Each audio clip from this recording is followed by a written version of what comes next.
Hey, let's start the show. It's October 11th, 2012. Welcome to This Is Only a Test, the official podcast of Tested.com.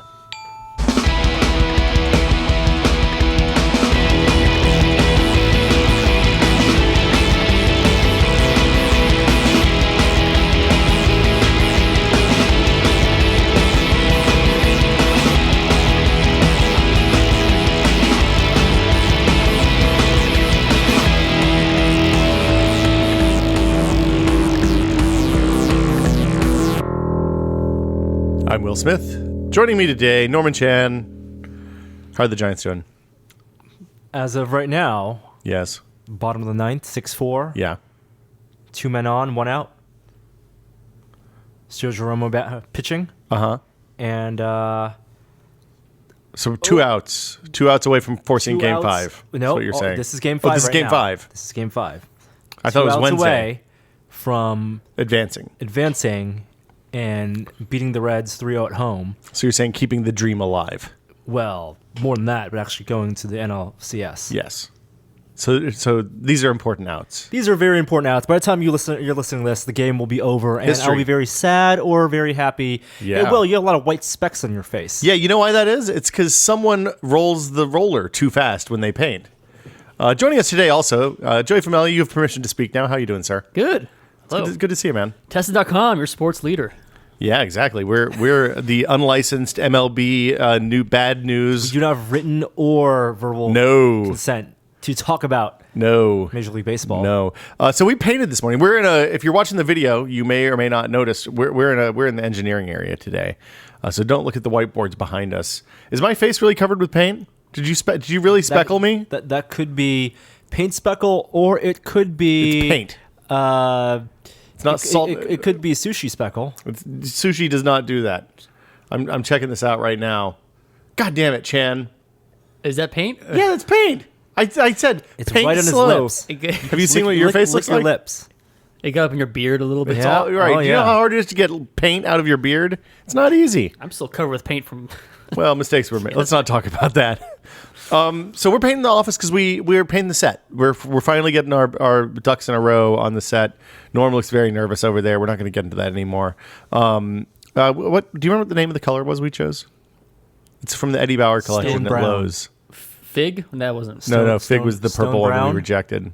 Was it Stone Brown? Brownstone? I thought it was Stone Phillips. Brownstone. No. Stone Brown. Stone Brown. I think it was a twist on Brownstone. You think that's what the idea was? Do you think the people that name paint colors are the same people that name crayon colors? No, No. they Like, have is a that- much more difficult job naming paint colors because every company has a different color, different name for essentially, A Pantone color. 256 Yeah. colors more. Well, and the thing is, they like I'm sure they have style guides about the names too, because I'm sure that somewhere out there's a list that says for warm colors in Eddie Bauer use earthy words, for cool colors use sky, and like I'm sure that they have a naming scheme. There's a thesaurus. Yeah. I'm sure you could create a web app that would generate, paint color names. I'm more of a fan of just the Pantone, just the Well, you have to pay for that. That's expensive. PMS 185 or just the style. Yeah, just having a designated, like, here's my THX list of 1176. letters and numbers. This is the color I want. Did you know? So, did you know that those Pantone books have an expiration date? They are only guaranteed to be appropriate for a fixed period of Is time. that because of the quality of the printing on the pages of the book? It's because the ink always degrades. Now, there's a degradation time for the ink. Oh. And after a certain period of time, the colors are no longer guaranteed accurate. They're usually close enough, depending on what you're doing. But we had a mistake with that one time, if you recall at Future. I think that might have been before you were at Max PC. But we printed a pink cover. I can't remember which magazine did that. Wait, so how come it was pink? Because the Pantone slides we used were the wrong color. it was once Grade red. 2. No, It was supposed to be like a fluorescent orange. So you wanted a fluorescent orange, but it looked fluorescent orange in the book, but it turned out pink. Pink when we printed How it. does that work in that, like, so It was a 12-year-old really Pantone pink, book. and then somehow got more orange? I don't have any idea. It must have got more orange for you to think that it was Probably orange, one of the but it was dyes really faded, pink. right? One of the components of that ink faded. Wow. Yeah, it was a bad mistake. There was also a little bit of a printing error too, but it was mostly because of the fault lay on the bad slides, as I recall. Norm, you look 2 outs. 2 outs. This is good. One more out, and we'll hear yelling from next door. The thing is, we have a bar behind our wall. Is a bar right there? It's the outside courtyard. We're on the second floor of a building right now, and behind us is the courtyard, and people are watching baseball right there, and we can hear them cheer. Maybe 10 seconds ahead of the app. The internet feed is faster. So which app are you using there? Are you using the MLB TV one or the MLB TV app? Is this the one that kind of shows you like the play-by-play? MLB.com. Yes, it's the best app out there. They changed their business model this year. Previously, the app was just very expensive, and it got cheaper over the season, of course, the season. But you would get certain feeds, and then you could pay like at playoffs. You could just pay for a whole playoff package too, yes, right? Which is usually $5 or so. Yeah. Now it's they. Oh, I think that sounded good. It sounded like cheering. They won. That wasn't winning cheering. That was a cheer. We should have mic'd the wall. No, 2 strikes on my feed. I think it's over. I think we won. No, I think there's one more strike. It'll be bigger than that. Maybe they're just all right. Yeah, good job, guys. You won. 2 strikes, guys. Nice polite job. clapping. That's the San Franciscan way, right? Yeah. Save the clapping for the World Series, guys. So this year they changed the business model where I think they charge $5 for the app, which you get their cool virtual video game like game day where you get all the pitches and it's you see who's on bat. Statistics. You see where the pitches go. You get the speeds, the drop, and everything. Ball. And then if you want to pay $24 a month, $25 a month, you get live feeds from every game.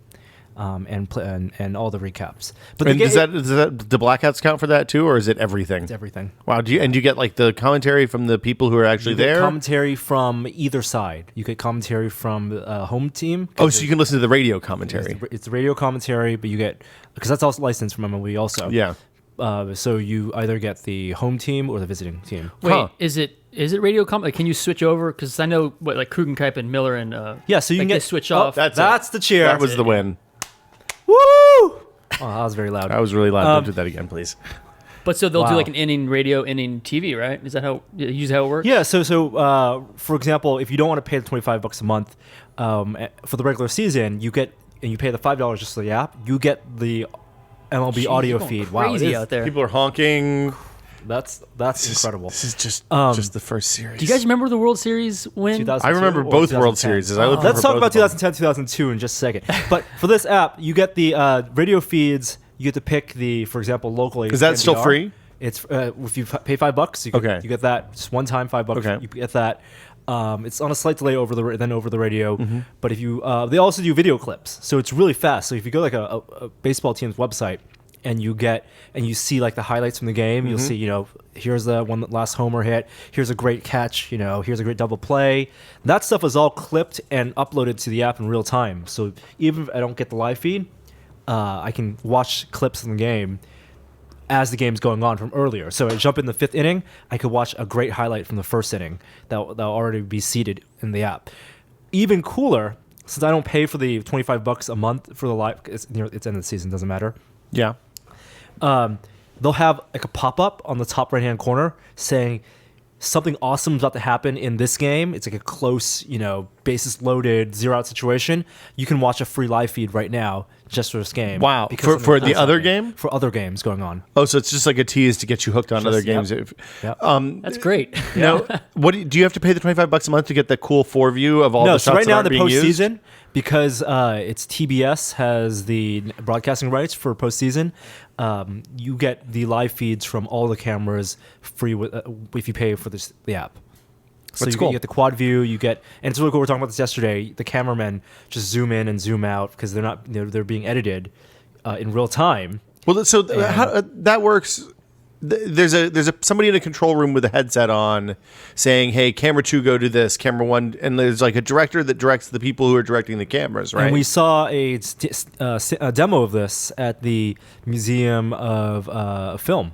Oh, yeah. picture? We were watching like the technical director just call out the shots. So they had this exhibit at the museum, Museum of Moving Image, where you had basically the array of all the screens, all the cameras, and it's more than just the 4 that you get with this app. It's like more than a dozen. Well, they usually have like 15, 16 shots for a football game. I can't imagine what they And then have for there was a baseball feed game. inside a control room, and you get the audio from that, and this guy's just a robot just calling out the different screens.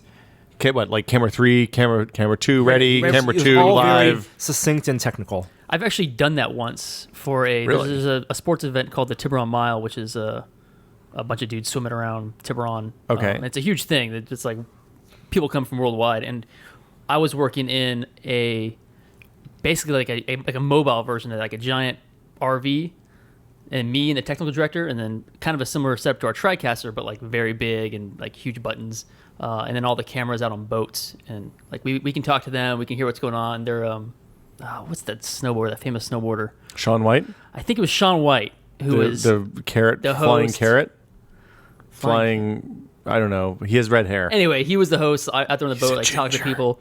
And you can, like, our director had buttons that would go to different feeds of people, like this camera guy, that camera guy, and then same thing. Ready, camera 2? Camera 2? One of the things, like, I know that golf is probably the most boring thing in the world to watch on TV, but actually the ability for a long time, like the ability to live broadcast golf is a kind of new innovation. In my lifetime for sure, because they used to tape delay everything because they didn't have the capability to switch back and forth between multiple live shots and direct it all and live. Golf, like fishing, is almost best, or not fishing. The Olympics is best done after the fact. Why did you say fishing there? Because boring sports. I was thinking of really boring sports. Golf, like other boring sports, are better to watch after the fact when they can, like. Poker. Here's the three Like World most interesting Series, things. like World Series of poker, right? You don't want to watch. You don't want to watch the whole thing. They edit it down and they only show you the highlights, the most exciting moments. The big and Because the there's big so much, swings, yeah, like, and there's so much time in between the walking and the golf. You can't fill that with interesting enough commentary. Have you watched the World Series of poker? poker? I love the live? World Series I have of not seen poker. it live. They actually stream it like live if you really want to watch it. Oh, that I sounds sat there horrible. and I was like about an hour and a half. Like, this is boring as shit. I'm turning this off. Yeah, the only reason poker is interesting is if you have the opportunity to win money at the end of a game. or The really as the game interesting goes. thing, this MLB app is amazing, but they had it basically since the Live first- poker, just to be since the introduction of the App Store, 3 years ago, 3.5 years Four ago. and a half years ago. And it is just one of the things that MLB has over all the other sports. You can't get this type of coverage digitally with NFL, with NHL. Well, they have a couple of benefits, right? One is that their stats tracking, like it is much easier with baseball than it is with football or something like that to kind of programmatically describe what's happening on the field. You know, You could deal with NFL. They're you can show that there was a run up the middle, but you don't show the hits off of the different players and stuff like that. And since baseball is no bold lines and contact, arrows. yeah, kind of. But with baseball, it's more. Okay, there was a pitch. It was the lower left-hand corner of the strike zone. It was a slider. It was this fast. You're And saying you could summarize a baseball game with numbers.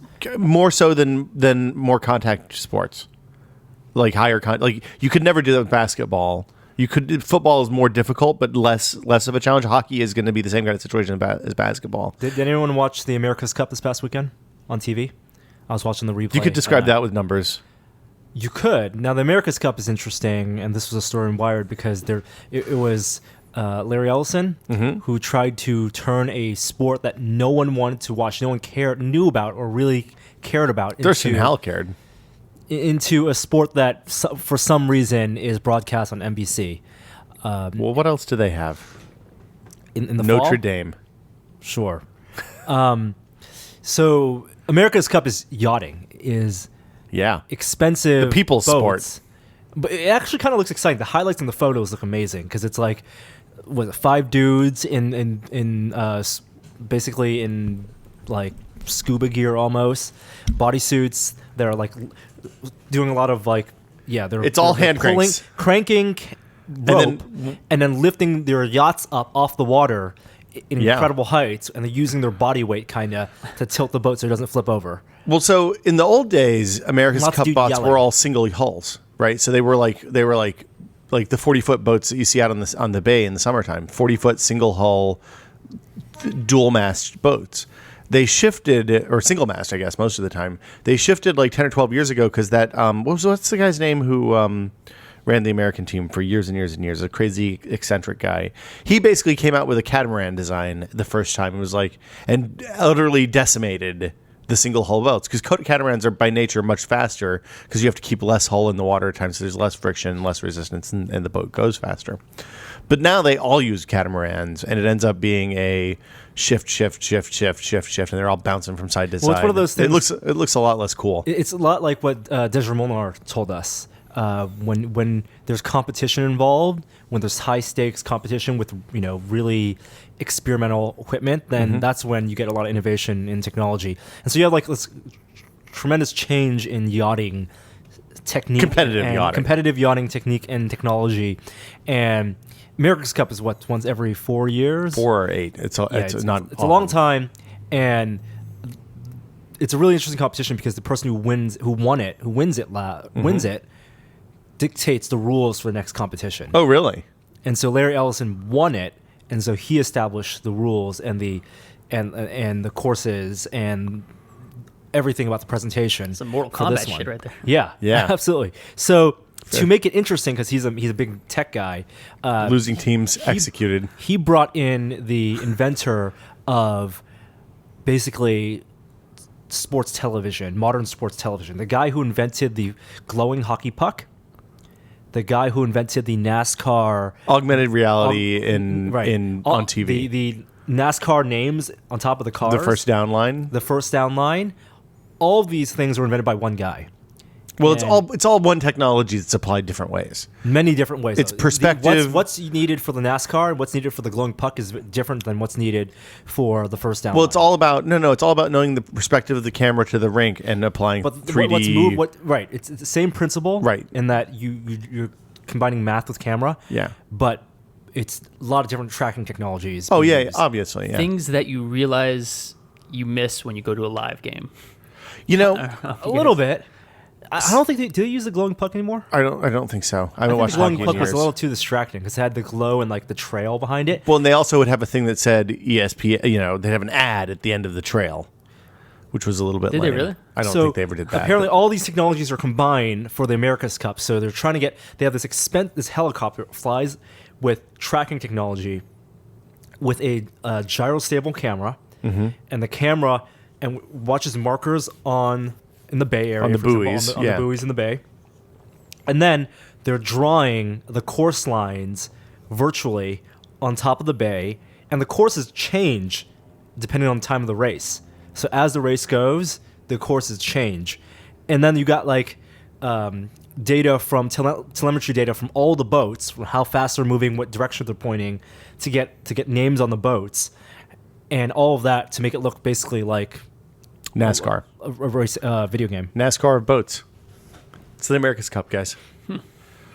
Hey, here's a funny animated GIF of your favorite person, Kat Lee. I think dropping she a dropped a puppy onto the ground. Oh my God! Hoda? Head first. Yeah, that's Hoda on the left. Hoda and I don't know who the freaking people on out. the right I don't know are. why I laughed at that. That's terrible. You're a horrible person. Well, Hoda laughed too. So you're Hoda was freaking out. Did the moral just kind of jump out of her? It was, puppy's okay. It leapt. Yeah, it looks like it's kind of. Puppies bend. They bounce. Balance on its head. Oh, Yeah, geez. pretty. That's the animated GIF of the day. Yeah, it's great for all the audio listeners out there. So speaking of extreme sports like yachting, the guy who's jumping out of a hot air balloon from the stratosphere down to Earth with a parachute to break the speed of sound in what's essentially a spacesuit. It's been delayed a couple times now, maybe 3, seems like. Norm, why are they delaying? Why don't they just take him up Felix in an Baumgartner, airplane? who has been planning for the past 5 years to jump out of what is essentially a space capsule. He's Swiss, right? Or Austrian? He's Australian. No. He's from Europe. Yeah, he's Austrian. His parents are from Europe. He's Austrian. Okay. Yes. Good day, mate. They had planned for his jump to be this Monday, this past Monday, Yeah. which was Columbus Day. Columbus Day. I don't think they planned Explorers to be Day. Explorers Explorers Day. Day. It's which also is- Thanksgiving in Canada this year. was Canadian it also Thanksgiving. Monday? Also Monday. Did they eat turkey? So They eat turkey. All right. They're down with the turkey. Oh, these turkeys. I why don't does think they did Canada the have its stuffing. own Thanksgiving? Because they have shit to be thankful for. But did they have? What do you have against Canada, Was there man? a story, apocryphal story of a of Paul a Bunyan dinner and with Sacagawea. with the Native Americans? I'm going to tell you the story where of they Thanksgiving saved in Canada. the settlers from starvation by introducing them to corn. I think that their Thanksgiving is a harvest festival. The great snow harvest. Thanksgiving is a statutory holiday in most jurisdictions of Canada, with the exceptions being the Atlantic provinces of Prince Edward Island, Newfoundland and Labrador, Damn it, New Prince Edward Brunswick, Island. Nova Scotia, and Nova Scotia, where it's an optional holiday. The history of Thanksgiving in Canada can be traced back to the 1578 voyage of Martin Frobisher from England in search of the Northwest Passage.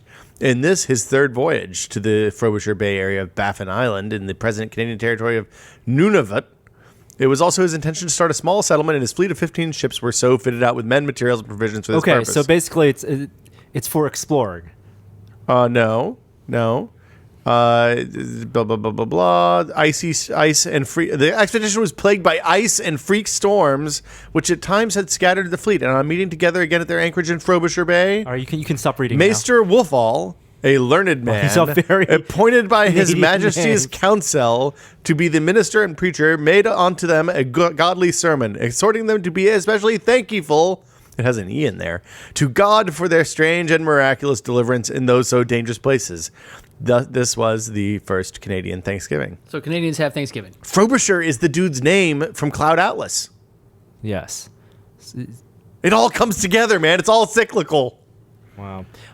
Yeah. So Canadian Thanksgiving, Columbus Day / Explorers Day, and also a delayed Red Bull Stratos Energy deployment. beverages.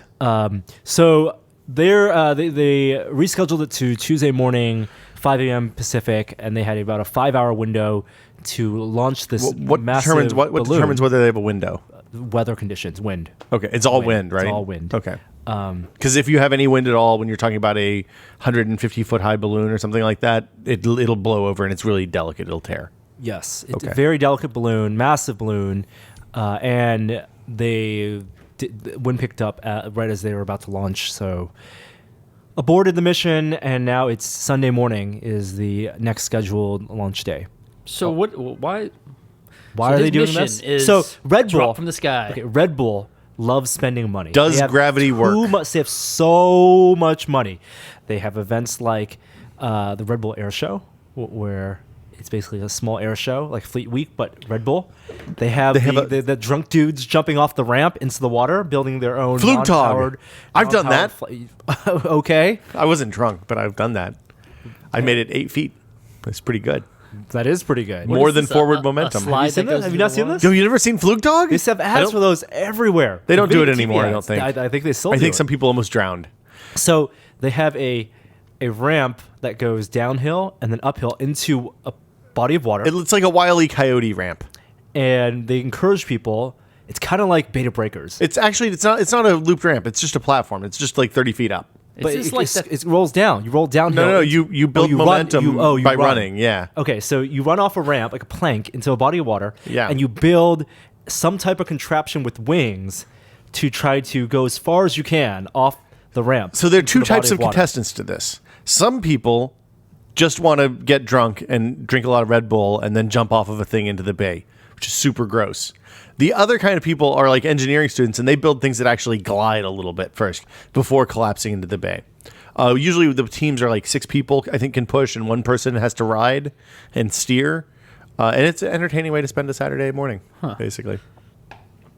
So they do other stuff. They have like a acrobatics, airplane acrobatics team. Don't they sponsor stuff in like They airplane only racing? sponsor extreme adventuring, not like professional gaming. So they sponsor like BMX stuff and stuff like that, snowboarding and shit like that. I think Yeah, it's like them and Hot Wheels are doing like crazy adventuring. those Hot Wheels guys are nuts with those ramps. Yeah. Who's the one who does like the guy who like drove through San Francisco in his Bullet. not the Bullet recreation, but like they close off certain streets and they like drove. It's the oh god, I don't know.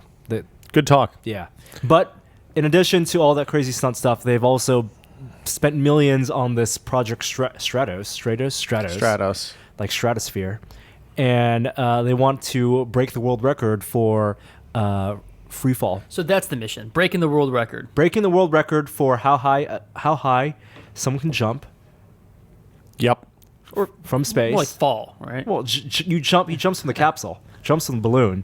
How fast he'll go? He'll break the speed of sound. Jesus. Yeah. It's 100,000 feet. Just like in Star Trek. He actually kind of looks like the red shirt dude in Star Trek. The one who goes into the fire? Yeah. Yeah. So don't pull that chute that late. That guy was pretty extreme. That guy was Australian. He was Australian. There we go. There's the confusion right there. It all comes, nice all recovery. comes back together. So now you pissed off the Canadians and the Australians and the Austrians and today. the Austrians. Austrian Nice job. Australians, just a few letters apart. Put another shrimp on the bottom. I'm not going to do any more Dumb and Dumber jokes. And it's amazing though. The capsule itself, it looks really big, but when they show footage of him inside, it's actually really packed inside. And they have, I think It looks like a bathysphere. One of those things that the Navy used to use to go deep into trenches. kind of. And I think they have 8 4K cameras inside recording him. And he has cameras on his body as he jumps. There are cameras outside the capsule. And all of that footage is being beamed down to be mixed and recorded. And I'm sure there's going to be an awesome DVD or HD DVD release. Blu-ray release. I don't think they're going to release an HD DVD, Norm. I got an HD DVD player. I'd like that. Yeah. Yeah. That investment finally pays off. Yeah. So yeah, that's the thing. Also happening at New York Comic Con right now. Well, Gary's going to do a panel about aliens this week. We talked about that a little bit last week. That's why he's off to Is he today. moderating it, or is He's moderating it, Okay. and I think it's mostly about the Colonial Marines game. But they have people from all of Aliens talking about stuff. I don't know the details, and apparently they're going to have some sort of hot giveaway. He wanted me to mention. But also at New York Comic Con, the new Lego stuff, a lot of new Lego stuff got unveiled. So they took the wraps off of Hobbit and Teenage Mutant Ninja Turtle sets. So they actually did get the Teenage Mutant Ninja Turtle license. Lord of the Rings they've had. Hobbit, I guess, was a separate license, but I it don't seems know like it's the how same. cool Ninja Turtles as a license is. Did you look at the minifigs? The minifigs look awesome, but outside the minifigs, what are you building? Like a sewer base? Sewer tunnels? Is this like 90s cartoon? Like the It is giant, looks like it is 90s that cartoon. giant thing that traveled underneath the ground. The van? Oh, the shredder giant thing. circle The giant drill. Oh. crane. The drill base. Yeah. And then they had Rocksteady and Bebop's little Okay, drill maybe cars. maybe Yep. the drill base. And then there's little robots. Maybe. There's a lot of cool stuff in TMNT. I'm not even that big of a Teenage Mutant Ninja. They're hard to say. Teenage Mutant Ninja Turtles fan. Norm, I thought you'd go bonkers for this. You could have your own. What's her name? April O'Neil. April O'Neil. The yellow raincoat. That's all right. It wasn't a raincoat. It was It was just a. jumpsuit. Oh, yeah, that's right. Yeah. Yeah. Raincoats did you are hard see to draw. the Lego Batcave? The Lego Batcave. Some of the Marvel stuff they showed looked pretty good. No, Lego Batcave, the custom Lego Batcave. Oh no, I didn't see These that. two dudes built it. I think it was completed earlier this year, but it's actually the link's getting spread around right now. There's a Flickr page where you can see all the photos. Which Batcave is it? It is a. Is it like comic book or movie? There's no canon for Batcave, so Well, there is no. Well, but there's canon. different design Does styles. it have a dinosaur and a giant penny or It does not have the giant penny. What was the giant penny from? Giant penny's from one. That's in comic book canon. He has a giant. In penny comic and books, dinosaur. But why does he have a And giant penny? Joker card. there's like Yeah. stories between all of them, but I don't know. It is made of 20,000 Lego pieces. Wow. It's a lot of Lego pieces. It has a dock for the Batmobile. There's Alfred, and also he has a hall of armor. So he has like a changing room where they have all the minifig Batman costumes, outfits in the back, without the head, of course, as like his suits. It's really cool. That's interesting. No hands either, I bet. 20,000 pieces. 20,000. a lot How of many were pieces. your guys'? 3,000-ish, 3,500 maybe. Oh, okay. 4,987. Combined between them? No, for mine. No, yours was nowhere near 4,987. That would be the biggest thing they've ever sold. Because the ultimate 2,987. Yeah, yours was 800 less than mine. Fewer. I think fewer. Maybe. Yeah. Anyway, yeah. So but they were in the 3,000 to 4,000 range at the outside. So this sounds big. This is probably enormous. Is it like Tim Burton Batcave? I'm really curious about this. I want to know whether it was like is was it Dark Tim Knight Burton's Returns Batcave? I think it's their own mishmash of the different canons. Okay. They also showed some Marvel stuff. The Spider-Man. There's like Spider-Man Spider-Man Lego stuff now that look pretty good. They're doing like a Daily Planet and some Green Goblin stuff. It looked like, I want to say it's basically like New York cityscapes that have been blown Daily up. Bugle. Daily Bugle. What did I say? Daily Planet. That's Superman, isn't Yeah. it? Yeah. The Dragon, the SpaceX Dragon launched second mission. No, this is much less exciting in terms of how people were excited. I mean, it was just as exciting objectively, but I think people were much less interested in the second Dragon launch. There's much less awareness about it. Well, this was a real mission. The first one was just like snacks and water and children's letters to God and stuff like that, right? Yes. This Exactly. one was actually an actual resupply mission. If they fucked it up and blew up or something, NASA paid a private company Yeah. to do the busy work, now that there are no shuttles, of ferrying equipment to the International Space Station. yeah, and the consumables that they need to live, like food and water, Which is, I mean, the privatized space operations. Yeah. Amazing. yeah, it's space truckers, Unmanned. space Unmanned, truckers. of course, still. I don't know why you hate space truckers, Norm.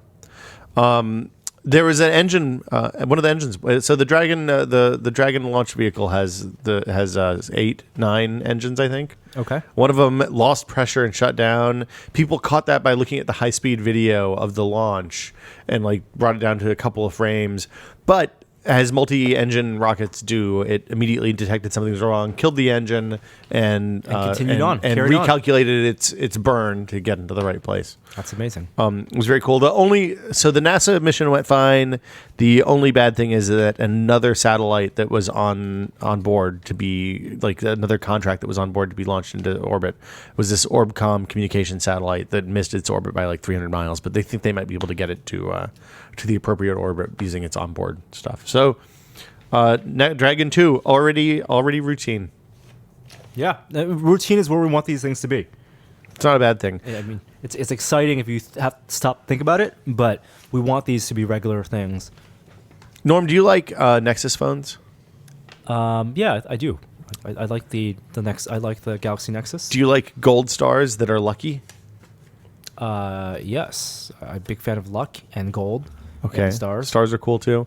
So what do you think about the reports or rumors that Lucky Gold Star, LG, Is is the next in the line? next Nexus vendor? It makes no sense to me why Google, which owns Motorola now, is not doing a Motorola Nexus.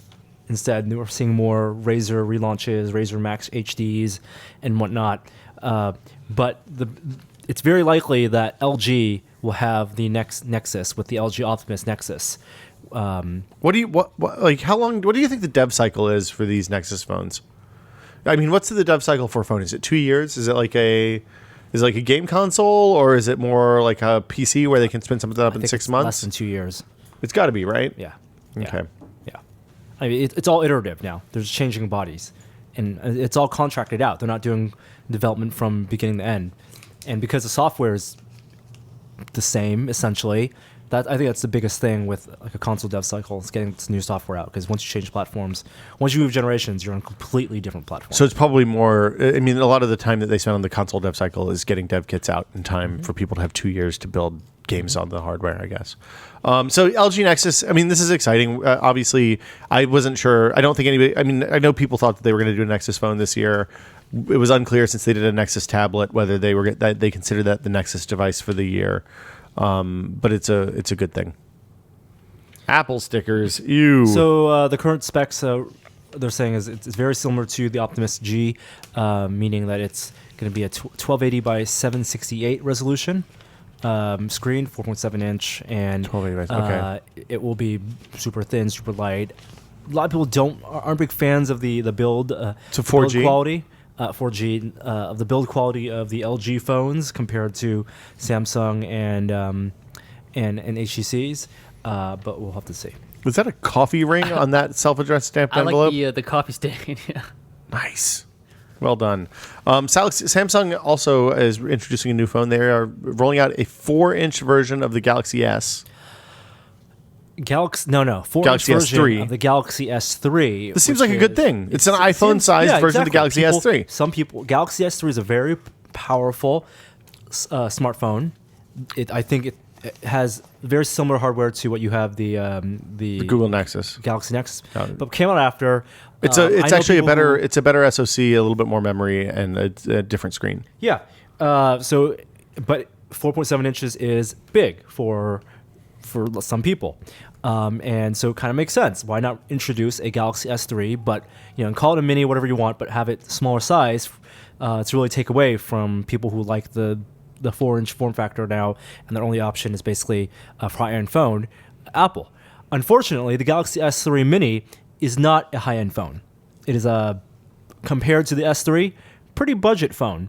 It's 4-inch screen with an 800 by 480 screen, weaker processor, and it really actually spec-wise is comparable to the Galaxy S, the very first Galaxy S, which is also a 4-inch screen, of course, with a newer generation processor, but 1 gigahertz as well, and with running Jelly Bean on the S3 Mini. So kind of disappointing. So it's a weird phone. The S series no longer, they're not moving forward anymore. They're kind of fracturing that. Is this Samsung just building a phone so they can say, hey, look, here's a phone with the same size screen as the iPhone 5 it is their for shotgun to the $99? wall. Shotgun to the wall strategy. See what works. Yeah. I mean, it's the first time anybody's made an Android phone with a smaller screen in a while. 4 inches is pretty small by current Android phone sizes. Using the iPhone 5 now, and it's 4 inches, and people going, oh my God, the 4 inches, it's amazing. You think about 2 years ago, 2.5 years ago, those phones were all 4 inches, the Android phones. And I was perfectly fine using them too, like the HTC Incredible. I still feel like it's a little bit big. What size is the Nexus? What size is mine? 4.5, I think. 4.65? 4.65. Yeah, the Galaxy S3 is a little bit bigger, so it has lower. It's the same resolution, but it's a little bit bigger, so it has lower pixel density. And I think the Galaxy S3 has a newer CPU than the Galaxy Nexus. But that's pretty much those are the main differences. That your phone is closer to the Galaxy S2 than the Galaxy S3 because they're more or less the same. But it's running stock. But yeah, you're running stock. The benefit of buying the Nexus phone is, of course, you're running a stock device rather than some custom software UI. So you get updates quickly, and you don't have to wait for new versions of Android, basically. Hey, October 26th. That's the day of Oktobercast. Oh, wait, we didn't talk about Oktobercast yet. Yeah, so we're booking guests. We have guests booked. Jeff Green. Jeff Green will be there. Okay, very good. Incomparable Jeff Green. We booked him for 2 hours. Last year we didn't have enough time. We didn't get enough Jeff Green. Joey's arms are getting tired thinking about it. You're getting the Jimmy arms, So yeah, we booked Jeff Green. That's pretty much it so far. Roger's coming. Roger Chang's coming back to talk, I assume, about teleporting poop. I don't know. That's what we talked about last year with him. New thoughts on space poop. He's had a year to think about how they poop in space. Yeah, it's more time than NASA. They don't spend any time on space poop. Space poop. You guys have a couple old friends. Yeah, we Vinny's going to come by. We're going to have he and Gary are going to have the grumpy dad hour, I guess. And they'll shoot the shit about what it's like being a new father into your 40s. Or I guess Vinny's not in his 40s, but Gary can talk about that. What else are we gonna do? We have other surprise guests to announce still. Mr. Zog Sex Wax. Nice. That's not a guest for Oktobercast. No, we're not getting Mr. Zog. So yeah, but also on October 26th, a less important, less impactful thing is happening. I mean, some people might disagree, I guess, but I feel like our Oktobercast is a pretty big deal. Windows 8 comes out. It's the release of Windows 8. We are now about 2 weeks away to Windows 8. It does not feel as exciting as the release of Windows 7. I'm sure we'll see lots of ads, a big ramp up. We're already seeing Surface ads, Microsoft Surface tablet ads. I bet we won't see ads until closer to Christmas, actually. We're seeing Surface ads in train stations and such. And that's going to come out the night before. I think I'm going to wait in line and try to get a Surface. Really? Yeah. You think there's going to be a line? Well, I don't know if there'll be a line, but I'll definitely be there waiting. Oh, you be the one in line? Yeah, hang out with some Windows fans. It's a great idea. The night before Oktobercast. Be up all night waiting in line. They've been RTM's been out for a while, but they've been releasing updates. They released a big one this week, actually. Improved battery life, better startup time, that kind of stuff. A bunch of bug fixes, some weird crash problems are fixed. I have to say I love the way the Windows update process for Windows 8 works, because I didn't even know that there was an update until I read about it on the internet. It just said my computer rebooted, it came back exactly the way it was when I left it, and there we go. Now, you've used Windows 8 a lot it is your desktop. It's my desktop OS. And we have it on a laptop here, but none of us have really used a Windows 8 tablet or tablet hybrid or notebook No. with touchscreen. I'm yet. interested. And I think that is really the opportunity for Windows 8. It's something that the Windows 8 start screen stuff, like Joe, you've seen like the tablet interface, right?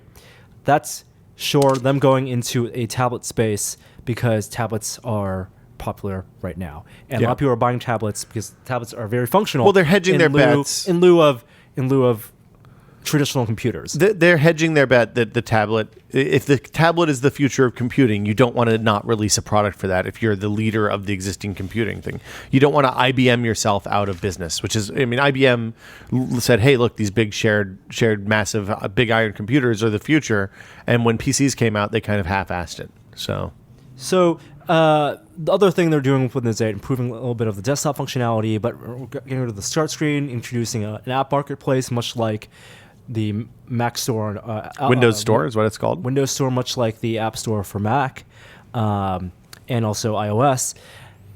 But the thing they're really doing differently, I think, that Apple hasn't done yet, is introduce a good touch interface, potentially good touch interface for the desktop, for traditional desktop computing.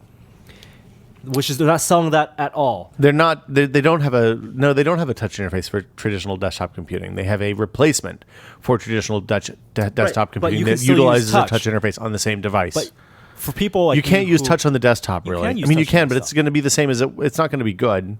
That is their missed opportunity. Right. I mean, this is the thing I've been complaining about for 6 months now. I use a Windows 8 tablet at a Lenovo meeting last week, and just in the desktop. How was it?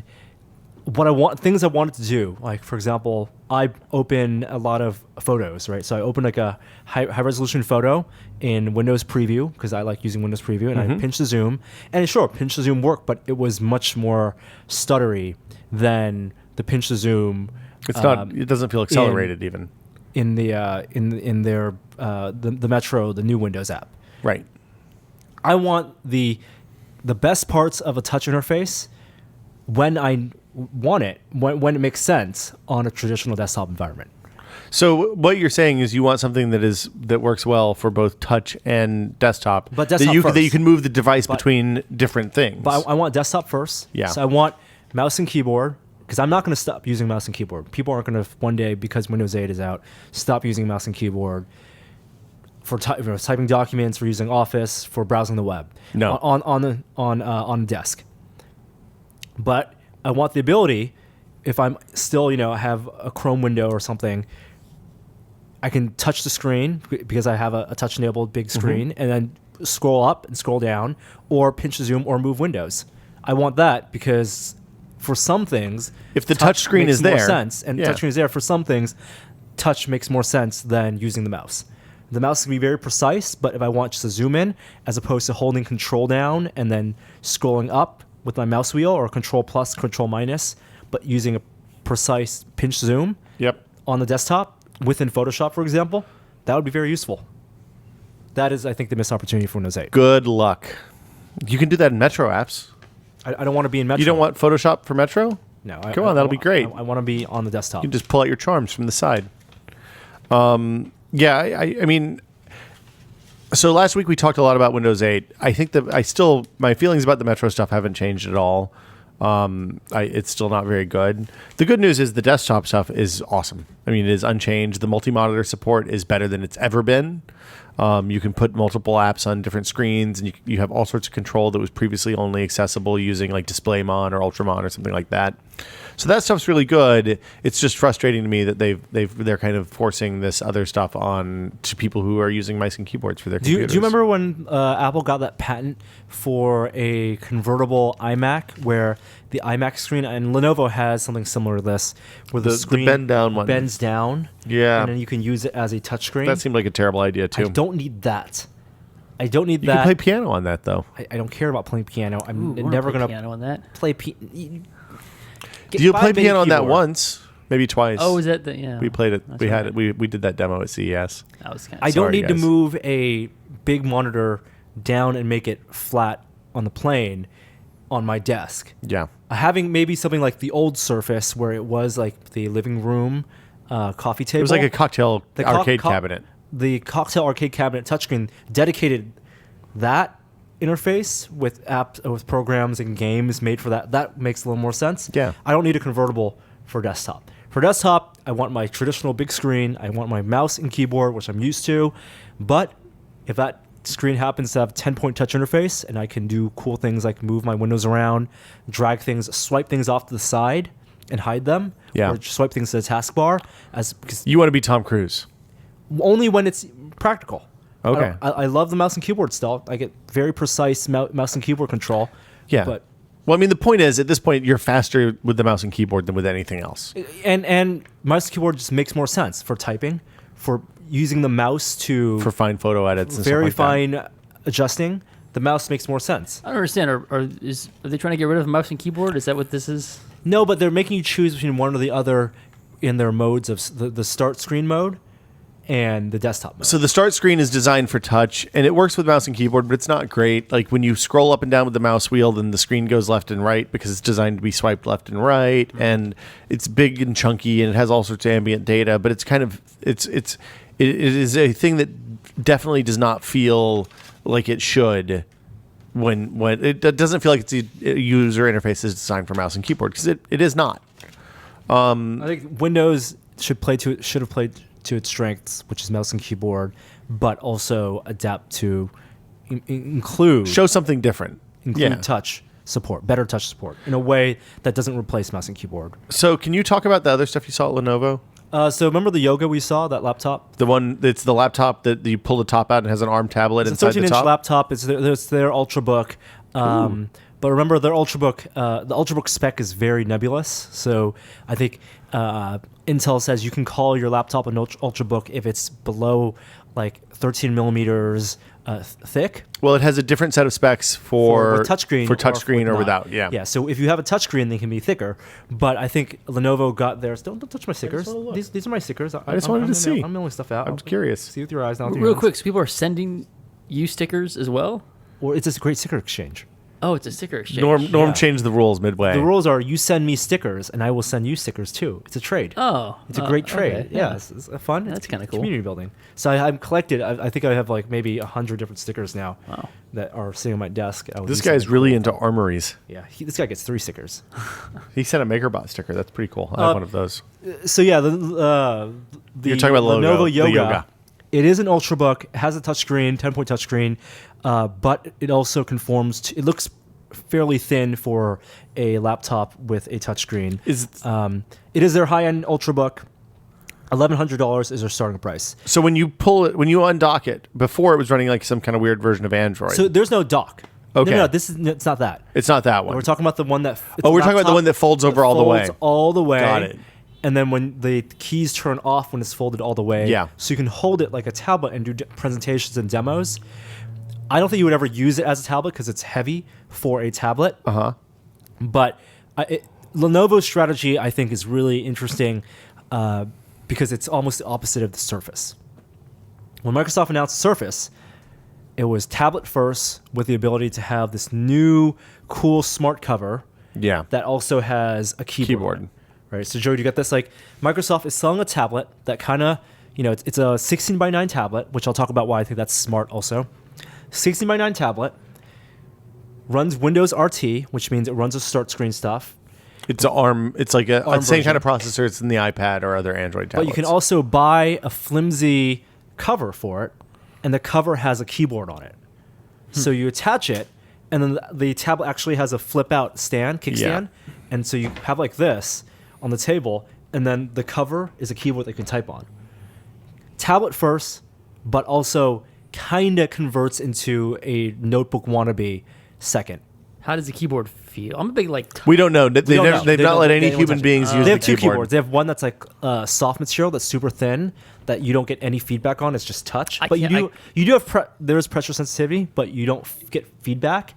And they do sell a thicker keyboard. They will sell a thicker keyboard. We'll get both. That actually has really thin scissor keys. So you can feel that little They click. can see that little click, but it's still like a cover that covers their tablet. But their strategy is tablet first, notebook second. Well, they're competing with the iPad. Like they Yeah, very absolutely. clearly are going after iPad Yes. because they've whiffed on the phone and stuff I said so far. the more interesting Surface was the x86 one that runs full Windows, Yeah. has an Core i5 in there, is a little thicker, but also it's tablet first, notebook second, but has the power of a full notebook because you run real Windows. And that's the reason that, I mean, that's the interesting device to me, because then you have the opportunity to have one device that you carry with you everywhere, Right. and just jam it into a keyboard, mouse, and monitor. Correct. It's a real computer at work or at home, but when you're out, you still have all your real same computer, stuff. you mean real computer in the potential sense. I mean Power. real computer in the fact that you use a mouse and keyboard with it, not that you're that using you can touch. use mouse and keyboard, and you can and it has Windows 8 Pro. Right. I don't think they've announced specs yet, but theoretically it should be about the same kind of processing power as my MacBook Air. So the difference in Windows or Lenovo's strategy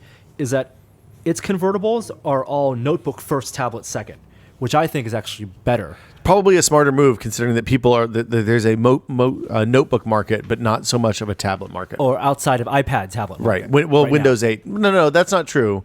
I mean, I just think that Windows 8 as a tablet OS is completely unproven, and people are going to be a little reticent. So to here are the jump in. advantages of doing notebook first, tablet second. When you sell a device as a notebook first, Yeah. a price tag of $700, $800 suddenly becomes more attractive. Yeah. Than when you say here's a Microsoft Surface, maybe $600. Tablet first, notebook second. And all your old 'cause you're software looking runs at- on it, which is not the case with the WinRT devices. Right. So the Lenovo Yoga is notebook first, tablet second. You can use it for a tablet for things that tablet is best at. For example, looking at photos or showing people things like in meetings. But because of its strong hinge, you could also flip it around and has that firm keyboard. You can make it like a movie player. So the keyboard Yeah. sits down and you angle the screen so you can have it on your desk. And does it hold at any angle? Any angle. Okay. Yeah. I could never see anyone using that as the same way you use an iPad regularly, like walking around. You're not going to take that to the bathroom No, with you, is what you're walking saying. around with the keyboard folded and then browsing the web with one hand like that. I don't Yeah. see people doing that. But notebook first, tablet second is kind of where I think Windows 8 should go. It gives you the best of both worlds. Well, So it gives you the best of what. it what gives you a PCs taste do of both, a best. foot in both doors, a foot in both rooms. and takes advantage of the touch in where touch as well. They also announced another yoga. Hold on, I want to go back and talk about that again. I don't think that people. This is tough for me because I think that I mean I'm the kind of person who spends a fair amount of money on laptops, I guess. So maybe I'm not the right target here.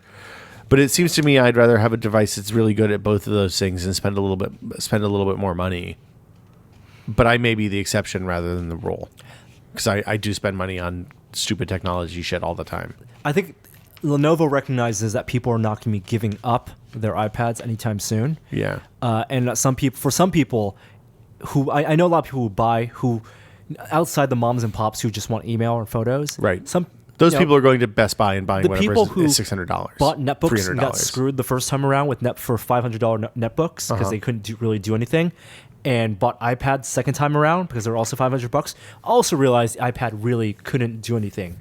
I don't think that's true. They But couldn't do everything they needed to do. You could play video. my father uses his iPad as his primary computer right now. Does he? He's the kind of does he, person. as a college student, could you use an iPad as your primary only computer?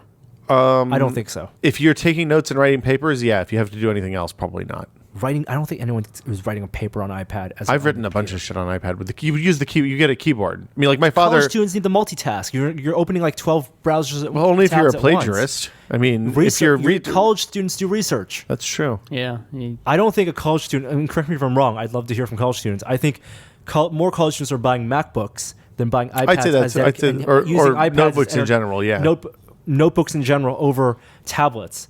And I can see an iPad in the classroom, quick notes, lectures. Yeah, but it's too slow for that because if in my experience, like even you have to be a pretty fast typist to be able to take notes. For someone with $800, it makes more sense to buy a device that's more a notebook first, and then it could also be a tablet second if you wanted to take it into a library and watch a movie or something. I suppose that's fair. So Lenovo has a What's the battery life on that? Did they say?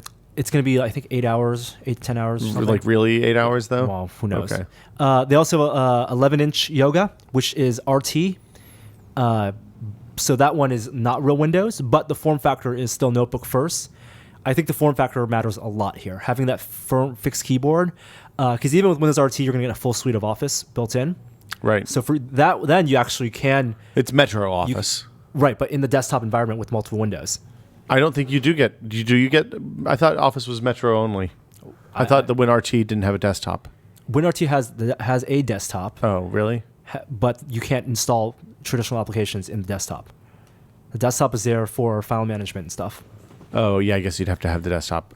But again, that device is also, from a product design standpoint, from a physical standpoint, a notebook first, tablet second. They also had like another convertible where it was like what you talk about. It's a firm keyboard, but you can pull out the screen, Yeah. and all the computing power is actually in the screen, and the keyboard is just an extra battery pack that you slot in that converts it from 4 hours to 8 hours, or 8 hours to 16 hours of battery.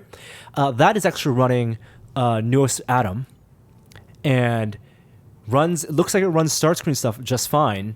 But because it's Atom, it's real Windows 8 Pro and not RT. Okay. And I'm interested to see how those perform. Oh, so there's no ARM processor at all? Because previously that had a real desktop x86 processor and an ARM processor. No, the one they announced.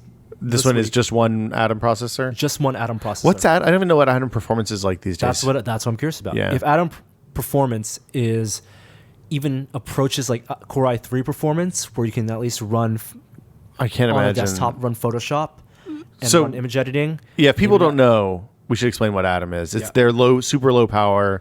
They debuted it with netbooks. They've been increasing it ever since. But I think it's based on like a Pentium 3 core. You're not going basically. to play A games stripped down on this. No, you're not going to play games.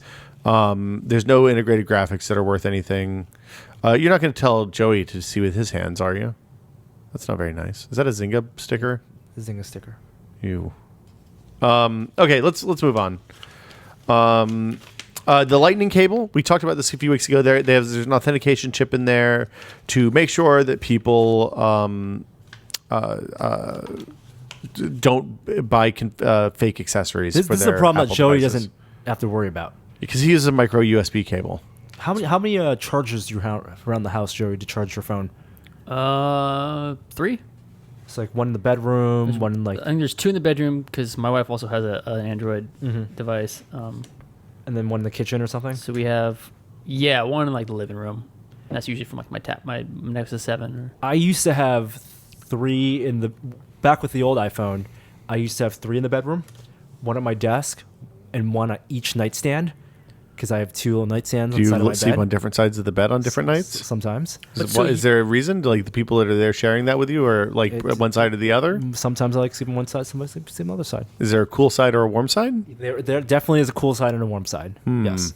so I have all my devices are all micro USB. Yeah, that must be nice. Right, I got That's I got very 2 convenient. Android phones in the house with the Nexus 7 and the Kindle. Oh, the other reason I have 2 on each nightstand is because one is for iPad and one is for phone. Oh, right. Yeah. See, I just used double iPad So iPad chargers.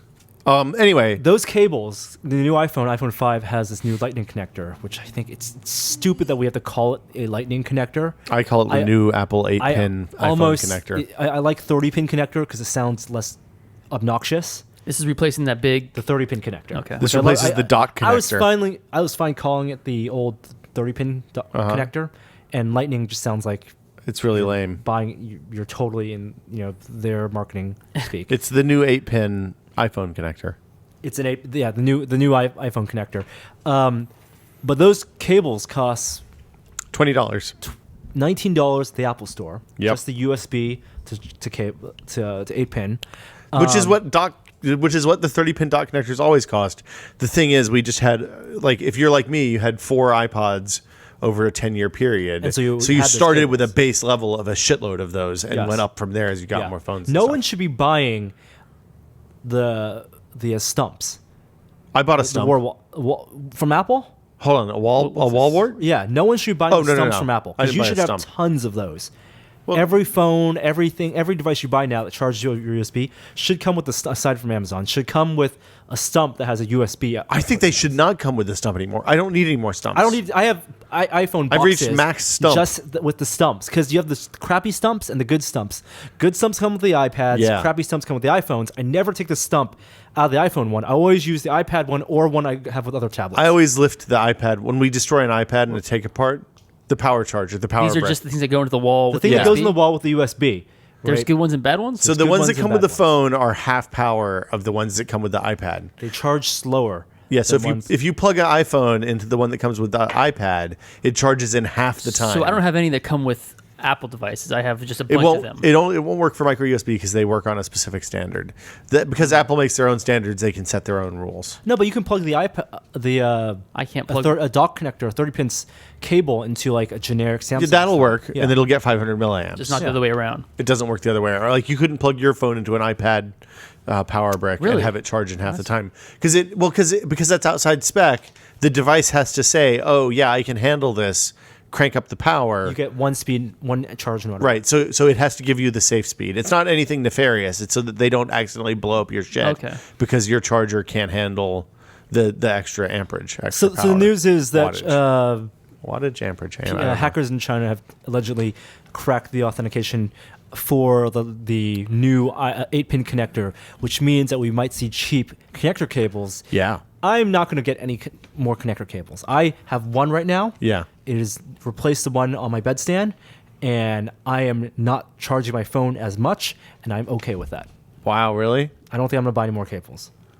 I bought another now. when we were in the Madison. When I went to the Fifth Avenue Apple store, so I didn't I look know like a it's tourist. I $20, just bought one. and that's not super expensive, but I'm doing it both based on principle and also just to see how I could live with just one cable. one place to charge my phone. Period. No, I can't charge my phone. Well, in you the could car. unplug that with you and put it in your bag. I can't charge my phone in like my dining room with the speaker dock anymore. Yeah.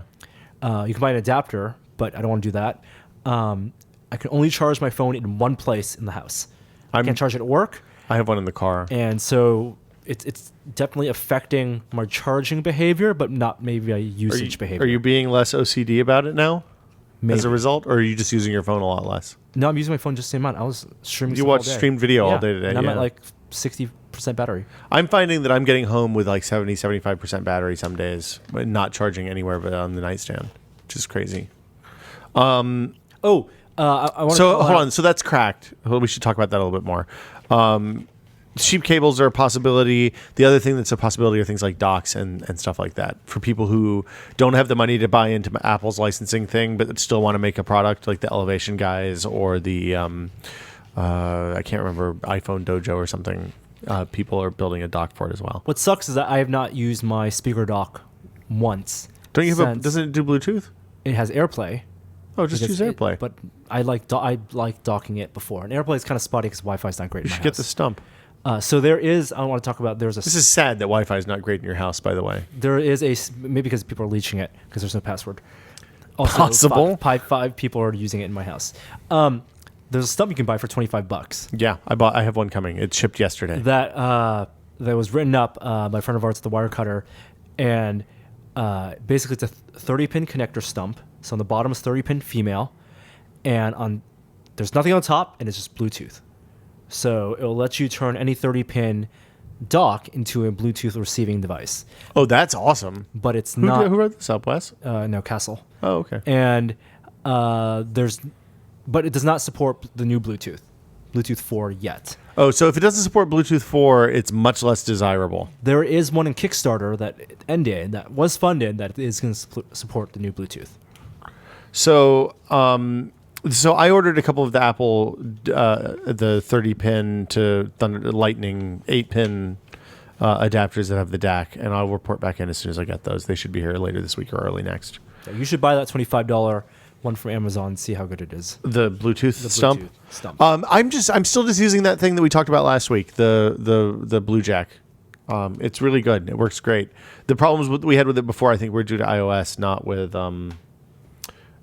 the device itself. So it's fantastic. I plug it into the aux-in jack in my car. I hit a little button on it. It says, "Hey, I should pair with the phone and play whatever was playing last." And the last thing I was listening to just starts up. I never have to take the phone out of my pocket. It is magic. I'm going to go on to the next thing on our list, which is Pandora. This is about Borderlands 2. No, it's not Borderlands 2. You guys Oh, playing Borderlands 2 is still? pretty good. You don't like Borderlands, show you, right? You're Borderlands out. I'm gonna wait until it's a little cheaper on Steam. But then, will you have friends who play it with? No, I'll play it alone. That's what turned me off with the first game, is I played it alone. It's a game you should play with friends. I have a question for you guys because I'm mailing envelopes right now. You know, top left corner is where you put the sender's address. The return address. The return address. And the center of the envelope is where you put the where it's the destination address. Destination, yes. a lot of people I've noticed have put the same address, their own address, on both the return and That's the in case the sender. stamp falls off. So is that free mailing? No, you can't do that. If you do that, then they'll send you a letter that says, "Hey, your envelope. You have a letter at the post office. It's due 39 cents or whatever." So the you have fucking to go to the stamp post costs. office, give them 50 collect it. cents, and pick it up. Wow. Is this a way for me to get people? It's a collect calling where I can mail stuff to people, but Well, so not put a stamp on it and make them pay for it to receive it. maybe you could do that. The thing, so the like I've had that come through just before. Sometimes where like the stamp fell off, and you can still see the marks where they stamped the meter over the stamp, so that you can't use it again. You know, because when you get a you have to Yes, pick up, they like a stamp it, or they draw lines over it. yeah. So if like the stamp has if the stamp was there, but the hole where the stamp used to be is gone, like there's a hole where the stamp used to be. Sometimes they'll just give it on to you. I haven't mailed something in a long time. Yeah, I haven't mailed anything in years. I've mailed more letters in the past 3 weeks. Then probably the rest of your life. Yeah. No, I did a lot of mailing back in Do you have pen pals? I did have pen pal. Where were your pen pals?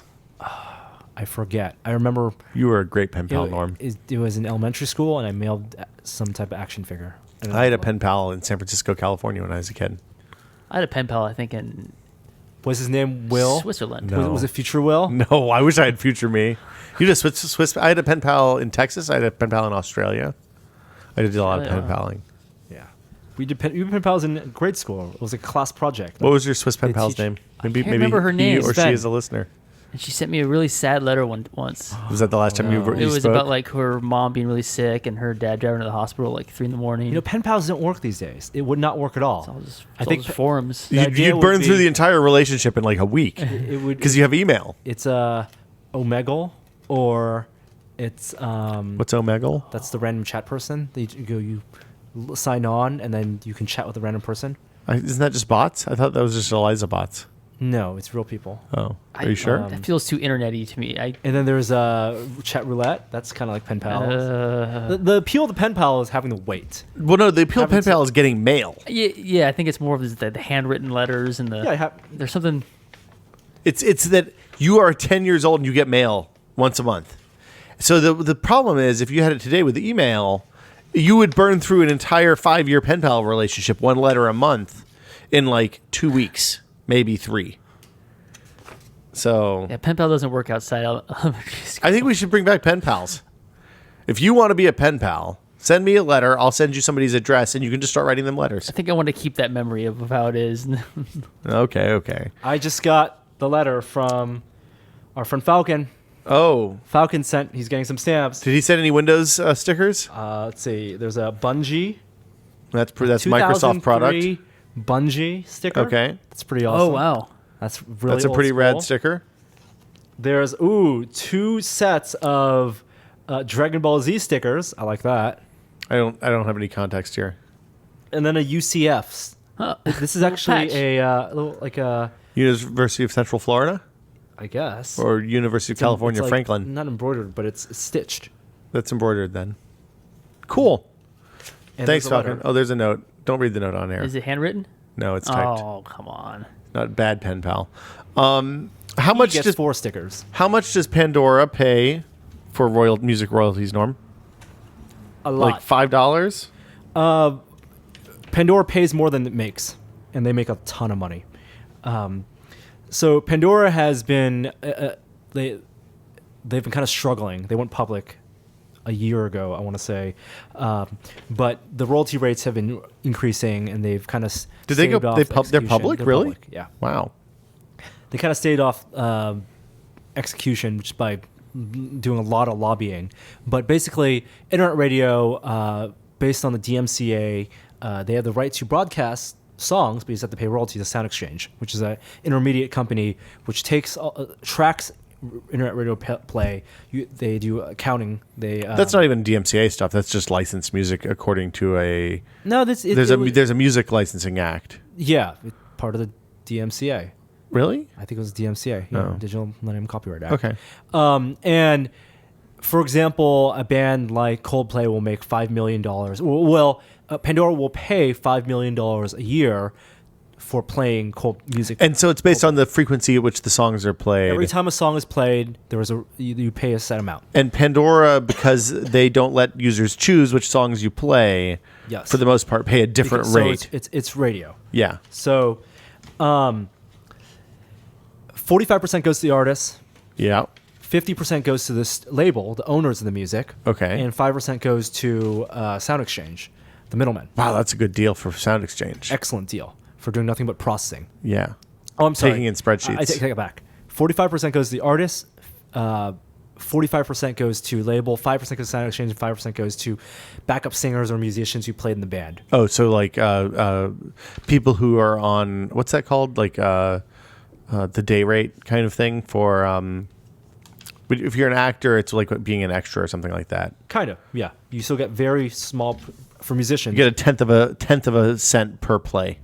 very little amount of royalties. Tenth of a cent. Terrestrial radio doesn't pay anything.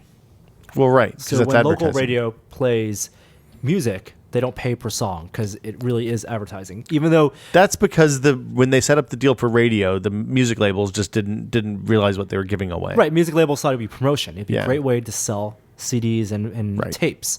Was to have 45s music probably, played actually. on the radio. And the radio system is entirely corrupted. That's why like big radio stations only play what studios kind of want them to play. They get like a list every week. Like you must play these songs. They must be in your rotation. That's why if you want to meet your local radio disc jockey, you go down to the mattress store where they work on Saturday afternoon usually. Kind of. And then it's all robot controlled Yeah. in many places. Right.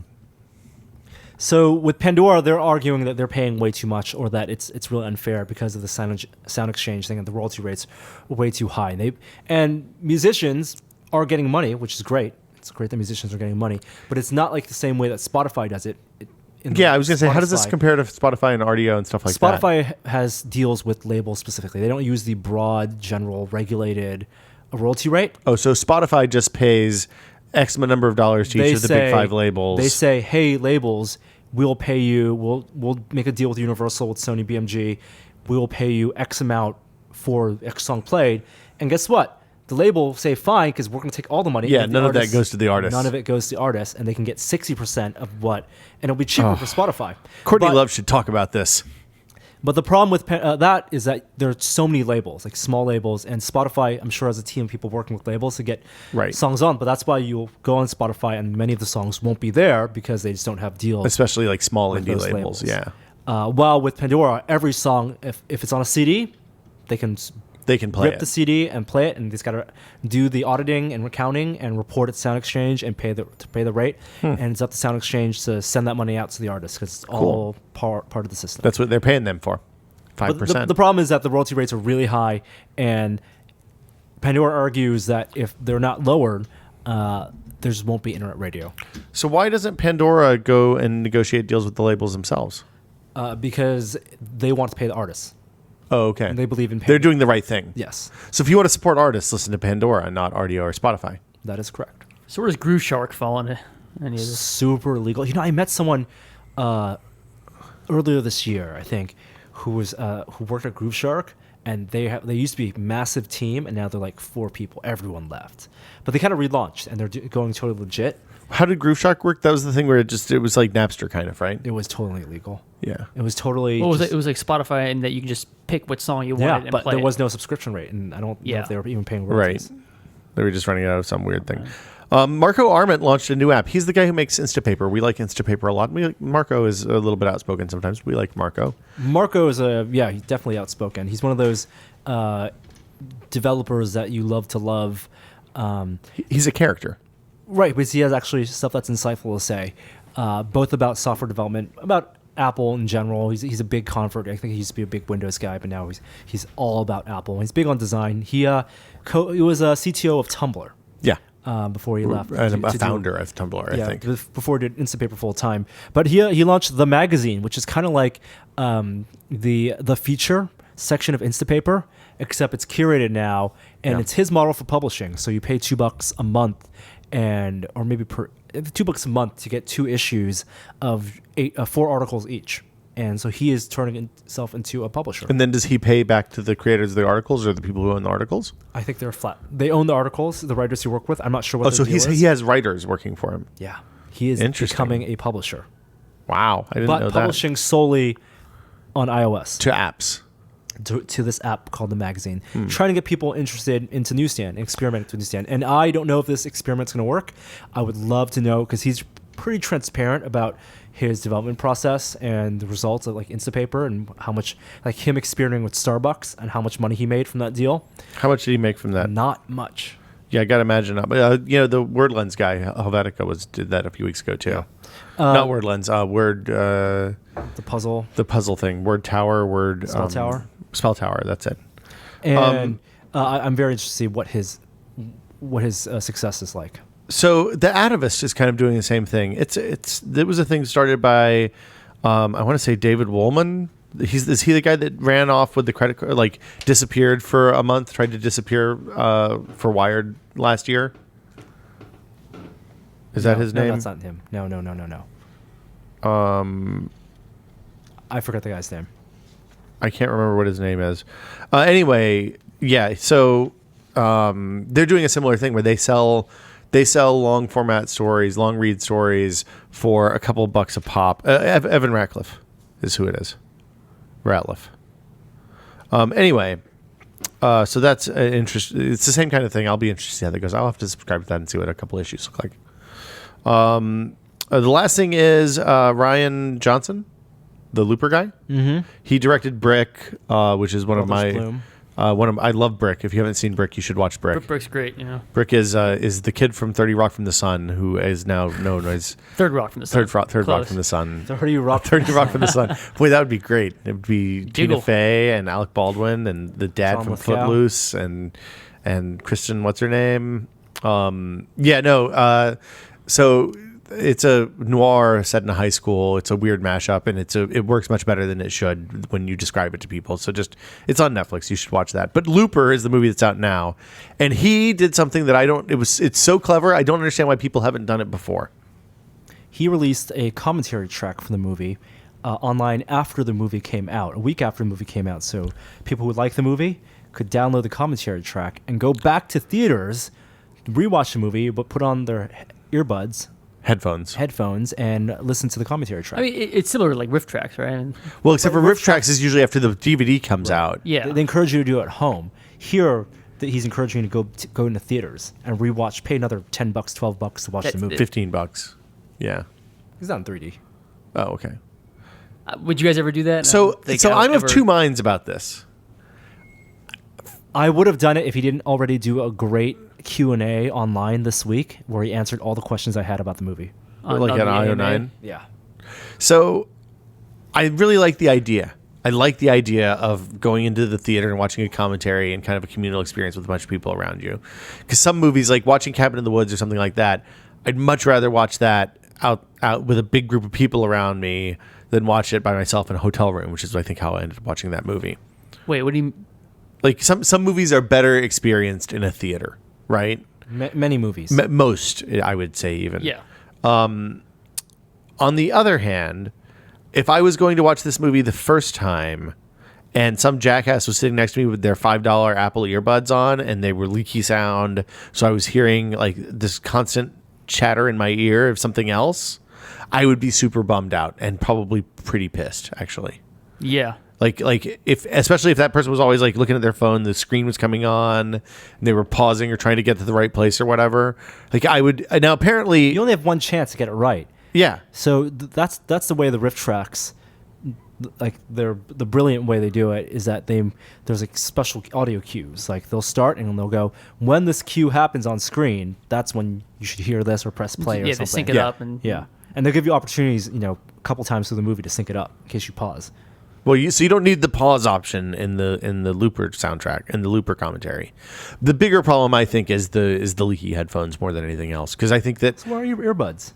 Well, but It's pretty loud a lot in of theater. earbuds are leaky as shit. The thing that he did that I think makes the whole thing okay is apparently at the beginning of the commentary he says, "Hey, here are things that you should not do if you're going to do this because you're going to get us all in trouble. make sure your headphones aren't leaky. Don't use your fucking phone during the movie. Don't be an asshole, basically. The other thing is he waited about a week and a half after the movie came out, so it's not like you'll be in a super crowded, everybody's sitting next to everybody else theater while you're trying to do this. So theoretically, you can sit up near the back where you're not going to bother anybody, even if you have to look at your phone screen or something during the movie, and you can sit away from other human beings while you're watching the commentary. I think it's a really clever idea. I think more people should do it. I think that if it takes off, if people start doing this, everybody has smartphones now. I remember in the early 2000s, somebody did the same thing for another movie, and I don't remember what it was now. But it's much more accessible now that you can just download the file directly to your phone and be ready to go. Plus, if you're going to do that, you might as well sit in the back of the theater because you've seen the movie once. Yeah. But like, It's just so a visual this is all what a rational person would do. Yes. Like, oh, okay, sure. I think sure. that there's a lot of people who would just, despite his disclaimer, Well, but or- it's You're saying people are assholes. people are assholes. but you know what? It's the theater's policy to kick someone out whenever they want. Yeah. I think So the if the person is causing disruption, you're not supposed to be on your phone. You're not supposed to have earbuds on in the theater. You're supposed to respectfully follow the rules. turn the phone off, put your phone to sleep, let it go to have its dreams or whatever, and so I the theater think- can just use the X-ray goggles I and think say, on, hey, on the other hand, there's a very small percentage of people who are going to do this. That's also true. It is going to be a maybe one or it's two a blip. people. Well, if it becomes, I mean, how many people watch directors' commentaries on DVDs, right? Those are the best things. I love them, and you love them, but we like movies. I invest in DVDs because I want a commentary, Right. I want special features, I want extra stuff. And the awesome thing about commentaries, and it's kind of unfortunate, is that the information in commentaries isn't transcribed anywhere. Like you learn so So many you need little somebody to nuggets live blog the commentary. from commentaries, and people like to do commentary reviews and stuff, and like, oh, here are some cool anecdotes, but there's so much information in the commentaries that just gets lost. People listen to it once, they that's cool, and then it's not going to be on Wikipedia. That's true. What are your favorite DVD commentaries? Go. Terminator 2. Fight Club. Oh, Fight Club's a good one. There's a bunch of them in Fight Club. The just David Fincher. I think one with David Fincher and his cinematographer, David Fincher and Brad Pitt and Edward Norton, and then there's one with Yeah, it's so many. That one's really good. That one's good. there's one with the writer Chuck Palahniuk. Chuck Palahniuk Palahniuk. and the guy who adapted the screenplay It's so weird how together. I like Almost Famous it- with Cameron Crowe and his mom. It makes sense that there are multiple commentary tracks when they do that way. Like here's the director's commentary. Here is the actor's commentary. Yeah.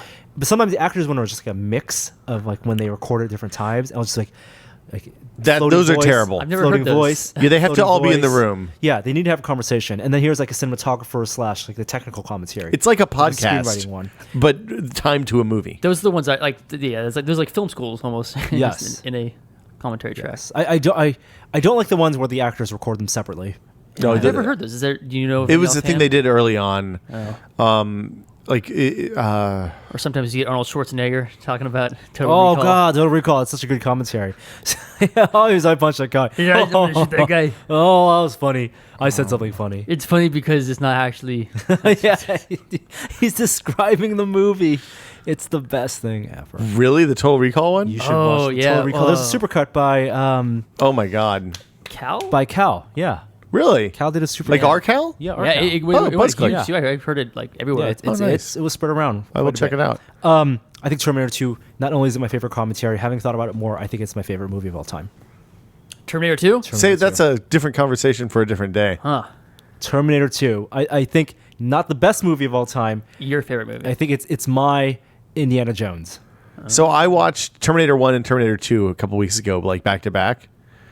Terminator 1 is a good movie. It holds up really well despite some really cheesy early 80s effects and bad synth music. Terminator 2 is fabulous. Terminator 2, beginning to end, special Easy effects, money. I like Terminator 2. everything about The that kid's movie, I love. good. There's no. Well, there's the kid no, is not good because they had the ADR all his lines because his voice changed halfway through the movie. So Well, okay. a lot of like floating Edward Furlong voice, high pitched floating Edward Furlong voice in that movie. But Yes. still my favorite movie. I think I'm pretty sure. I think that if the commentary, while the theatrical run thing takes off, and they actually get a small percentage of people to do it, they'll do special screenings where they just show the commentary in the theater.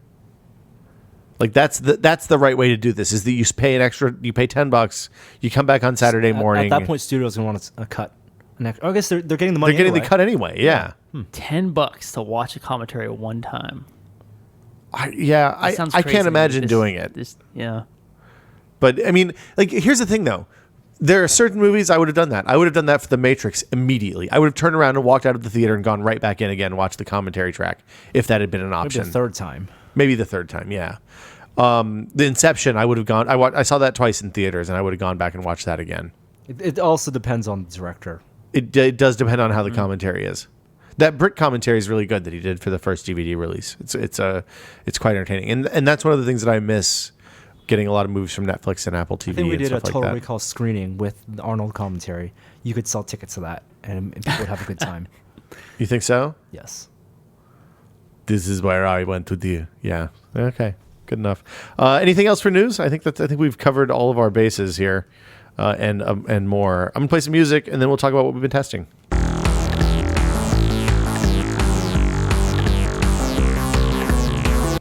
Norman Chan, what have you been testing? I've been waiting, and I'm going to go wait in line for the new iPod Touch and the iPod Nano Ooh, tonight.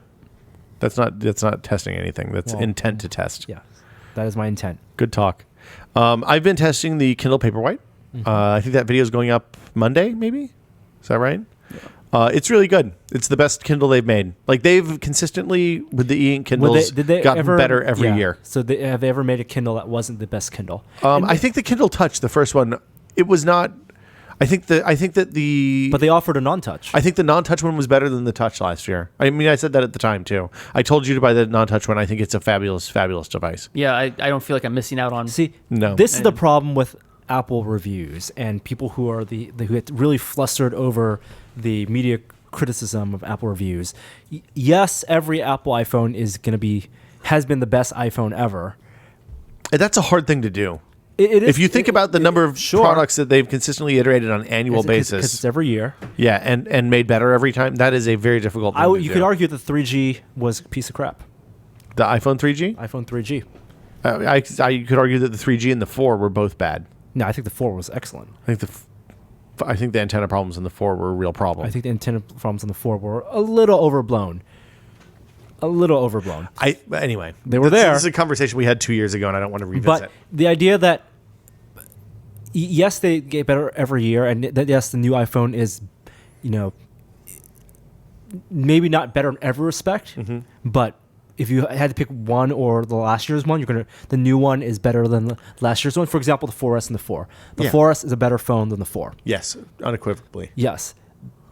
I think that while that may be a difficult thing technically to achieve, you can still criticize Apple for saying the 5 compare the 5. It's not the upgrade that we wanted. Well, the thing that's happened with the iPhone is it's become an incremental. Each year has gotten a little bit better. But you can evaluate them based on the size of the increment. The increment has gotten smaller each year. I think the 5 over the 4S is a massive increment. Okay. Probably the If you biggest use your sense the phone 3S and the off of 4. Wi-Fi, why are we talking about the phone? We want to talk about this is about e-ink. It's about reading tablets. No, but you said it's the Kindle. It's the best Kindle they've made. Yeah, And it's a huge it's jump. true every time. So don't say it's the best Kindle they've made. Say it's the biggest jump. I don't think it's the biggest jump though. I think the biggest jump was when they hit $79 on it. When they sold one for under $100. I think by saying it's the best one they've made when every year it's been the best one they've made Okay. doesn't mean anything. Just like with Adding the iPhone. a front light to the Kindle Paperwhite is the biggest non-price related enhancement to the Kindle e-ink platform. to date. to e-ink to reading. No, e-ink. because look at a front light as well, is but it it's better? not as good a front light. Okay. I mean, I have not spent extensive time testing it. There are two things that I've realized about testing ebook readers. One is that you have, like with phones and tablets, you have to consider the ecosystem, because the ones that are tied to massive online bookstores do not stand on their own. When you buy a Kindle, you are making an investment in the Amazon Kindle bookstore. Mm-hmm. When you buy a Nook, you're making an investment and you're stuck there forever because of or DRM. you could buy stuff like the Humble ebook bundle. But realistically, it's very hard to find legal DRM-free ebooks. Like you can't do it. yeah, So I can't take any of my books over to a Nook. You could not take your books over to a The Nook. ones that you've bought in the Kindle The store. one that's Okay. There are ways to decrypt them. It is challenging and not worth the effort. It's easier to just take a book you've bought on Amazon and say, okay, I own a copy of this book. I'm going to go to the Pirate Bay and download the copy of the book that I bought so I can use it on my other devices. Shouldn't do that. That's bad. The upshot is the front light is a massive, massive improvement. They fixed the problems that I had with the touch before by moving to a capacitive touch screen. I had to charge it for the first time since I got it 2 weeks ago. I've left the wireless on the entire time, and I use the backlight. I never turn the backlight off or front light. And at $120 for the Wi-Fi only with offers version, you're paying less than you would for the $70 version and the lighted case. Yes. So it is or you're paying the same thing basically. And a light is a big deal because many people read at night. I mean, the most time I spent reading is when I'm laying in bed with the lights off. I think according to Amazon, people only read twice. Once when they're bathroom two times. time. No, one when they're in bed before Yeah. they go to bed. When there's only in the case where the significant other is sleeping next to them and don't want a big light in their Yeah. face. And two, Well, and two when they're out on the beach, The other bright sunlight. Those are the only times that people read ebooks from all the photos I've seen. That's true. The benefit of having the light built into the device is that when you fall asleep while you're reading, which is something I do on a fairly regular basis, the device turns off after 10 minutes. And when the device turns off, the light turns off too. So you don't have that thing where you wake up at 4 o'clock in the morning and you're like, what? Why is it so bright in here? And then the dog looks at you, is a little pissed off, and your wife rolls over, turn off the light, honey. And the next thing you know, the vignette's over. So that's a big thing, laying in bed before you fall asleep reading. Do you not lay in bed and read before you fall asleep? The 2 times I read is early in the morning when I wake up. Okay. And then on planes. Huh. Wow. You don't read before you just like, what do you do when you go to bed? When I go to bed, I'm usually like watching a movie. Uh-huh. And I wake up on the couch. Like, See, time to go to bed.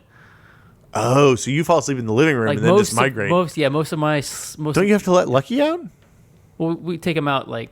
Oh, like 10? Early evening. Or I mean, Okay. late evening and then kind of... Oh. But yeah, reading is never really an evening time thing for me. Oh, see, I usually like transition from when I start to get tired, I go into the bedroom, lay down, read for 30 minutes or an hour, and then fall asleep. I used to read my, while the, I my walked to problem work. with that is that because my head is so in a get ready to sleep mode, when I read, I do not retain before I go to bed. Well, It kind of you fades must away. be bad at pre-sleep reading. That's what I like about morning. Morning, you're really... It's true. Your head's I do clear. some of my Get best something to reading in the think about. morning. Yeah, throughout the day. yeah. You could get your What brain about going. beach reading? Do you guys like beach reading? Who doesn't like beach I reading? love laying on a beach and reading. Yeah. Beach reading? I haven't Beach read on a reading. beach in a long time. I live a mile from the beach, but it's not the same because it's not hot and sunny. It's really good. It's $120. You should buy it if you It's- need an ebook reader. Don't upgrade last year's unless you really desperately need the front light. I would not, like if you have a third generation with the keyboard or newer. I wouldn't even think about upgrading it. If you're rocking a 2G or the old white one that's the wedge shape, it's an easy upgrade. Should be.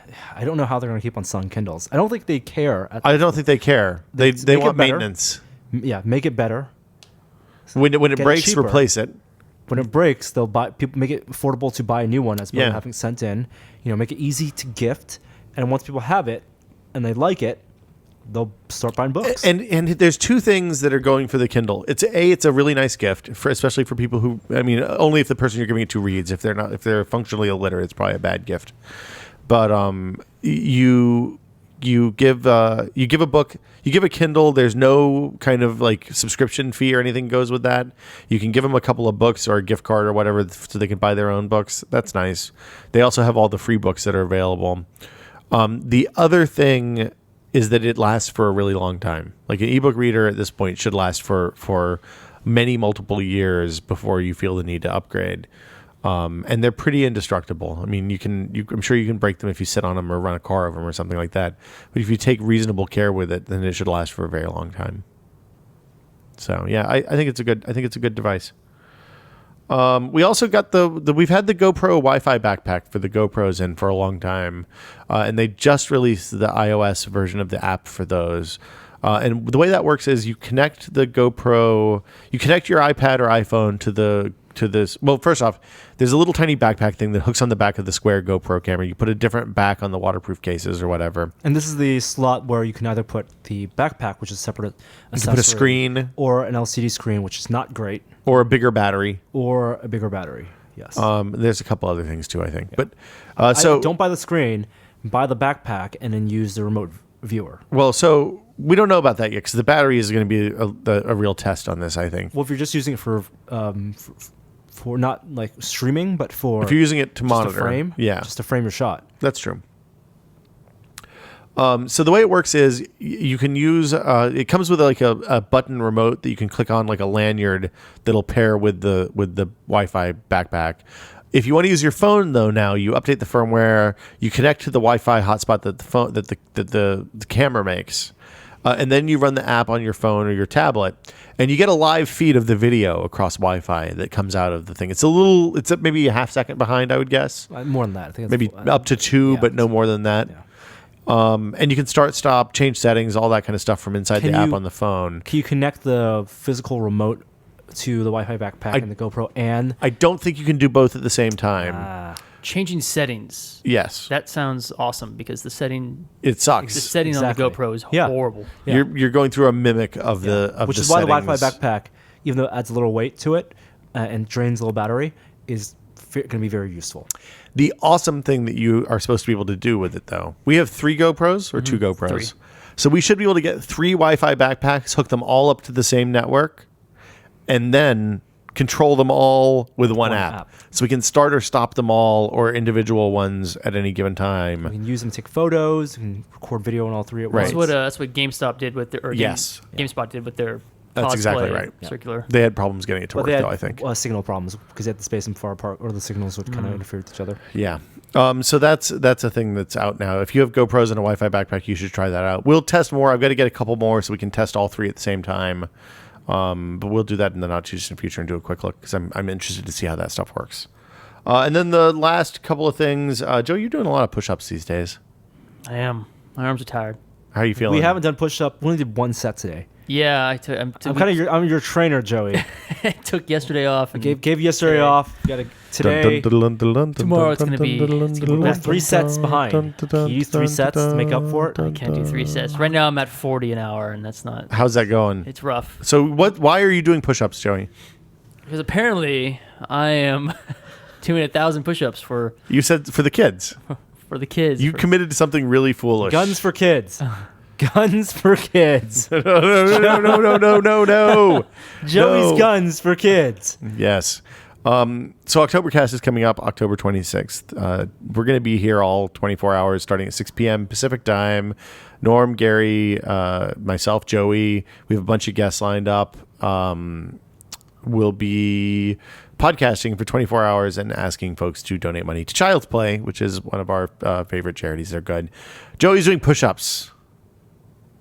I haven't quite figured out the game plan, but throughout the 24 hours, we're 1,000 going to push-ups will work be a done. 1,000 push-up strategy by Yeah. October 26th. Whether it's starting off strong with 100 push-ups for the first That's what 2 I'm or thinking. 3 That's hours, a tenth of the way through. and then kind of cutting down to 75. Yeah. And kind of 50-ish, taking a few hours break, I think. Maybe a 10 each hour, where it's just keep the muscles, Keep everything going, loose. Yeah. and then finish off, I think, with 20, 30, and then one final. Because they don't need to be in a row. If in the final hour, you're still 125 push-ups away, you can do 20, stop, do another 20, stop, wait 10 minutes, and then just adrenaline out of there. I gotta figure out a good protein schedule. Yeah.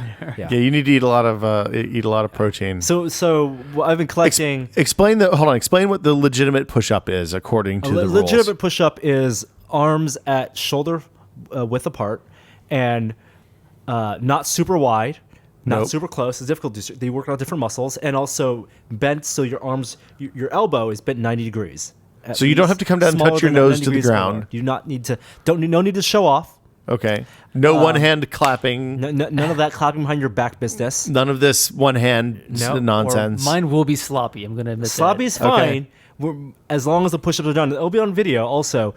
And I am also collecting, amassing push-up facts to dispense. Which for kind of make motivation. my 1,000 look like nothing. Yeah, we were like 1,000. You look up Yahoo Has Answers. anybody done this before? It's amazing. Yeah, is it possible to do 1,000 push-ups in 24 hours? And people Yahoo, yeah, maybe, yeah.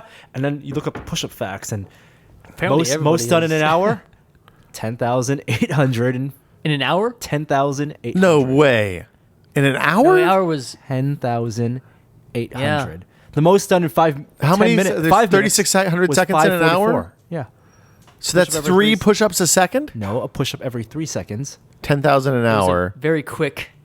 divided by 3,600 is 2.5 or change. So yeah, very quick. Maybe So 2.5. 3 a second. Yeah. Some guy in Japan. For an right? hour. Japanese dude, 1971. It's always Japanese dudes for this stuff, isn't No, it? it's just one for this guy. There's video of the guy with doing YouTube. getting close to the record, 7,000 Wow. for the hour.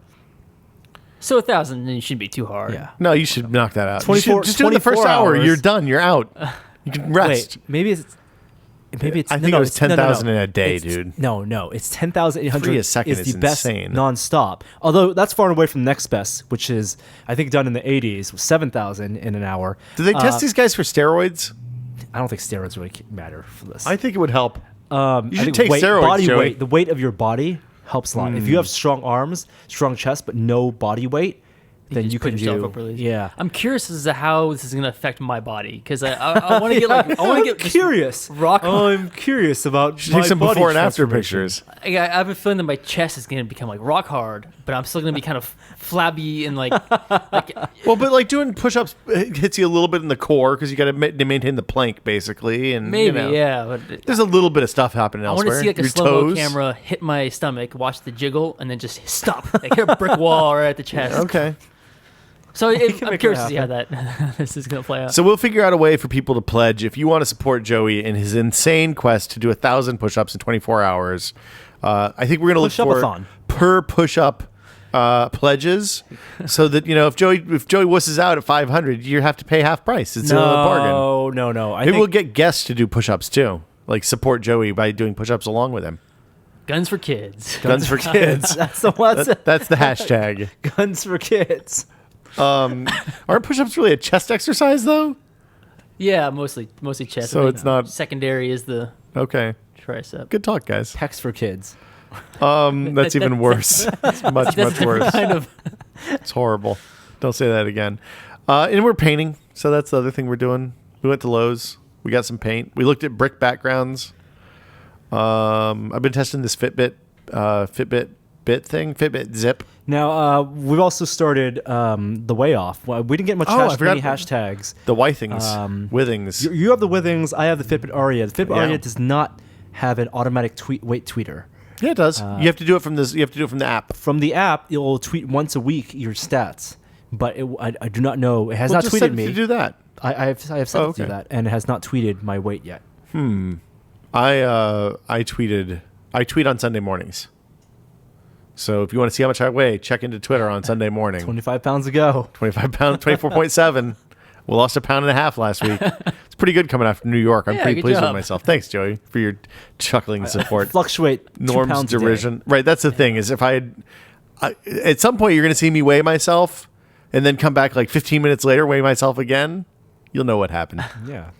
Changes Yeah. some lighter clothes. No, yeah, changing the Try lighter it clothes, off that's in the shower. I always weigh nude. Just something to keep in mind. So we're not going to be doing any final weigh-ins on camera, just so you guys know. That's it for what we've been testing. Let's take a couple questions and call it a show. Emails? Well, but we do the other one. Email. Because we don't do emails. We do Emails? No. Questions? Boom. If you have a question for This Is Only a Test, send it to podcast@tested.com. Keep it short, under 45 seconds, and include some hometown trivia or something that, let us know about your story. Tell us about you.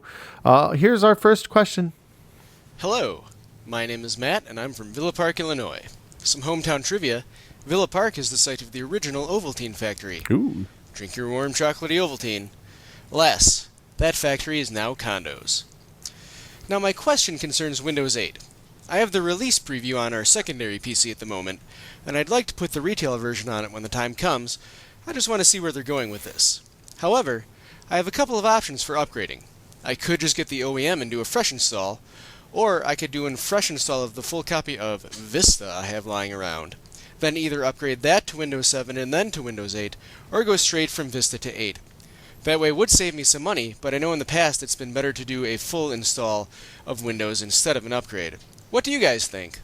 First off, didn't you see the guy who did the Ovaltine bit on Seinfeld when we were in New York? Didn't you see him like walking down the street on the way to our what apartment? was his name? Kenny Banya is the character. He was walking with his grandkid, or With the small child? yeah. I walked Creepy. by him and kind of gave him this stare of, well, I know you. You're familiar. Yeah. So the answer to this is you can buy the upgrade, and you typically don't have to actually do a clean install in order to do a clean install off an upgrade disk. What you will have to have is a disk from a previous version of Windows. You'll start the install process. It'll say, hey, put in your Windows Vista, Windows XP, or Windows 7 disk to continue. And then you put that in, and then it says, oh, okay, that's legitimate media. And then it moves on and just does a clean install off of the upgrade disk. So that's what I would recommend. I don't know for sure that Windows 8 does that. You should check it out on the internet beforehand. But I know that Vista, XP, 98, ME, all of those work that way. And I kind of think Windows 7 did too, although I remember there being some controversy about whether it would or not. I can't remember where they ended up. At all costs, do not install Vista. You don't do an upgrade install. That's a bad. You'll have a bad. Actually, the way Windows 7 does, the way Windows 8 does upgrade installs, it just wipes the OS and copies stuff over later. So it'd probably be okay. But still, you shouldn't have to install twice.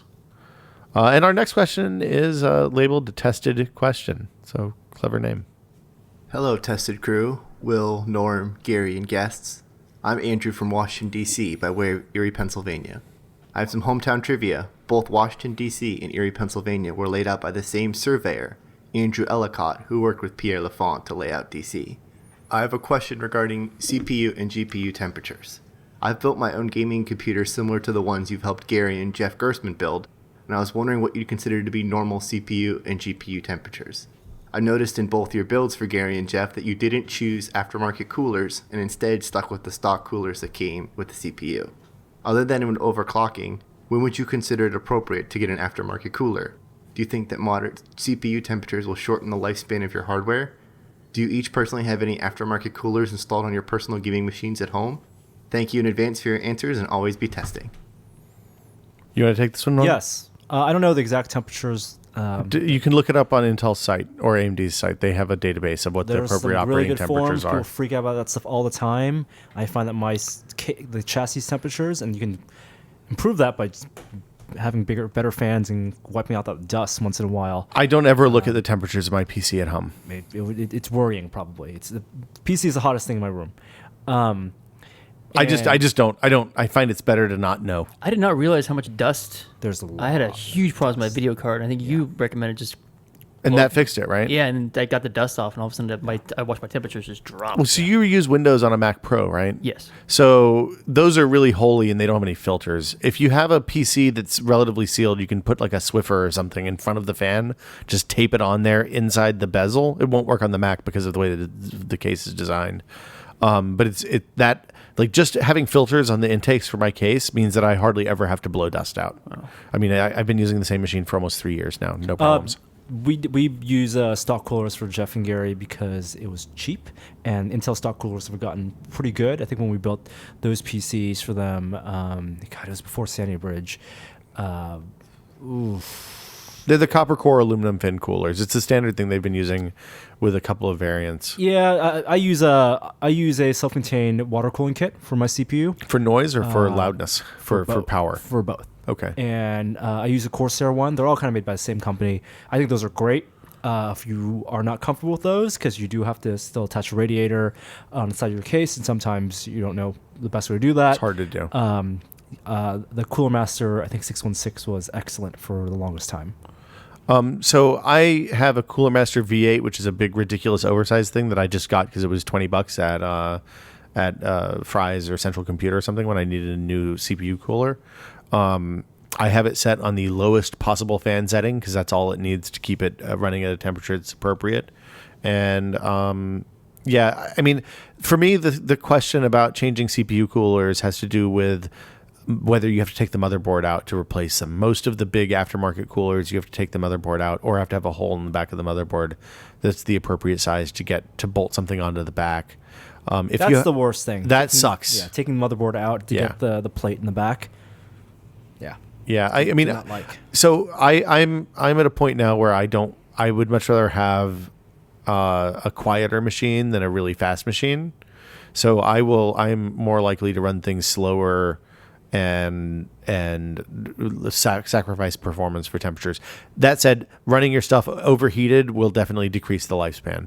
Running it at the temperature that Intel or AMD recommend is not going to impact one way or the other. And I think Intel's site is called the ark.intel.com, that has all the thermal specifications for all their CPUs, among other things. AMD has a comparable thing. I can't remember what theirs is called. So yeah. And that'll do it for questions this week. If you have a question, podcast@tested.com. We don't get very many questions these days, so I assume that means we're just informing everyone perfectly. So if you have a question, send it in. We will likely run it on the air. And that'll do it for us, I guess, this week. Oktobercast is coming up. That's what Norm and I are plugging. October 26th, 6 p.m. Pacific. That's minus 9 hours GMT, which is going to be like 10 o'clock in the morning, maybe? No, the other way around. 2 o'clock in the morning. Wow, that's really late. We might have fucked up on the Euro side when we picked that. Oh, well. Sorry, guys in Europe. They'll get the meat of it. Yeah, you'll get the brunt. We have a lot of guests booked already. We'll have more to announce very soon. Keep an eye on the website. We'll probably post something tomorrow if I had to guess. I cannot be more excited about it. We have some other stuff planned. We're going to do probably some silent auctions, would be my guess, of things that you can bid on that have been donated by various vendors and folk who are friends of the site that they want us to give away in exchange for money for the kids. So we'll announce how all that stuff works a little bit closer to the date, and probably some of what we have. Guns. No guns. We're not going to do no guns for the kids. And for Norman Chan, Joey Famelli, thank you guys for listening. We'll be back next Thursday with another episode of This Is Only a Test. I think we need to go paint, gentlemen. So probably, do we have stuff we want to talk about in outtakes, or should we sign off? Let's go paint. Let's go paint. Today's outro comes from It's a Jackal. Thanks, It's a Jackal. See you guys next Thursday. Hi there, I didn't see you. Tested.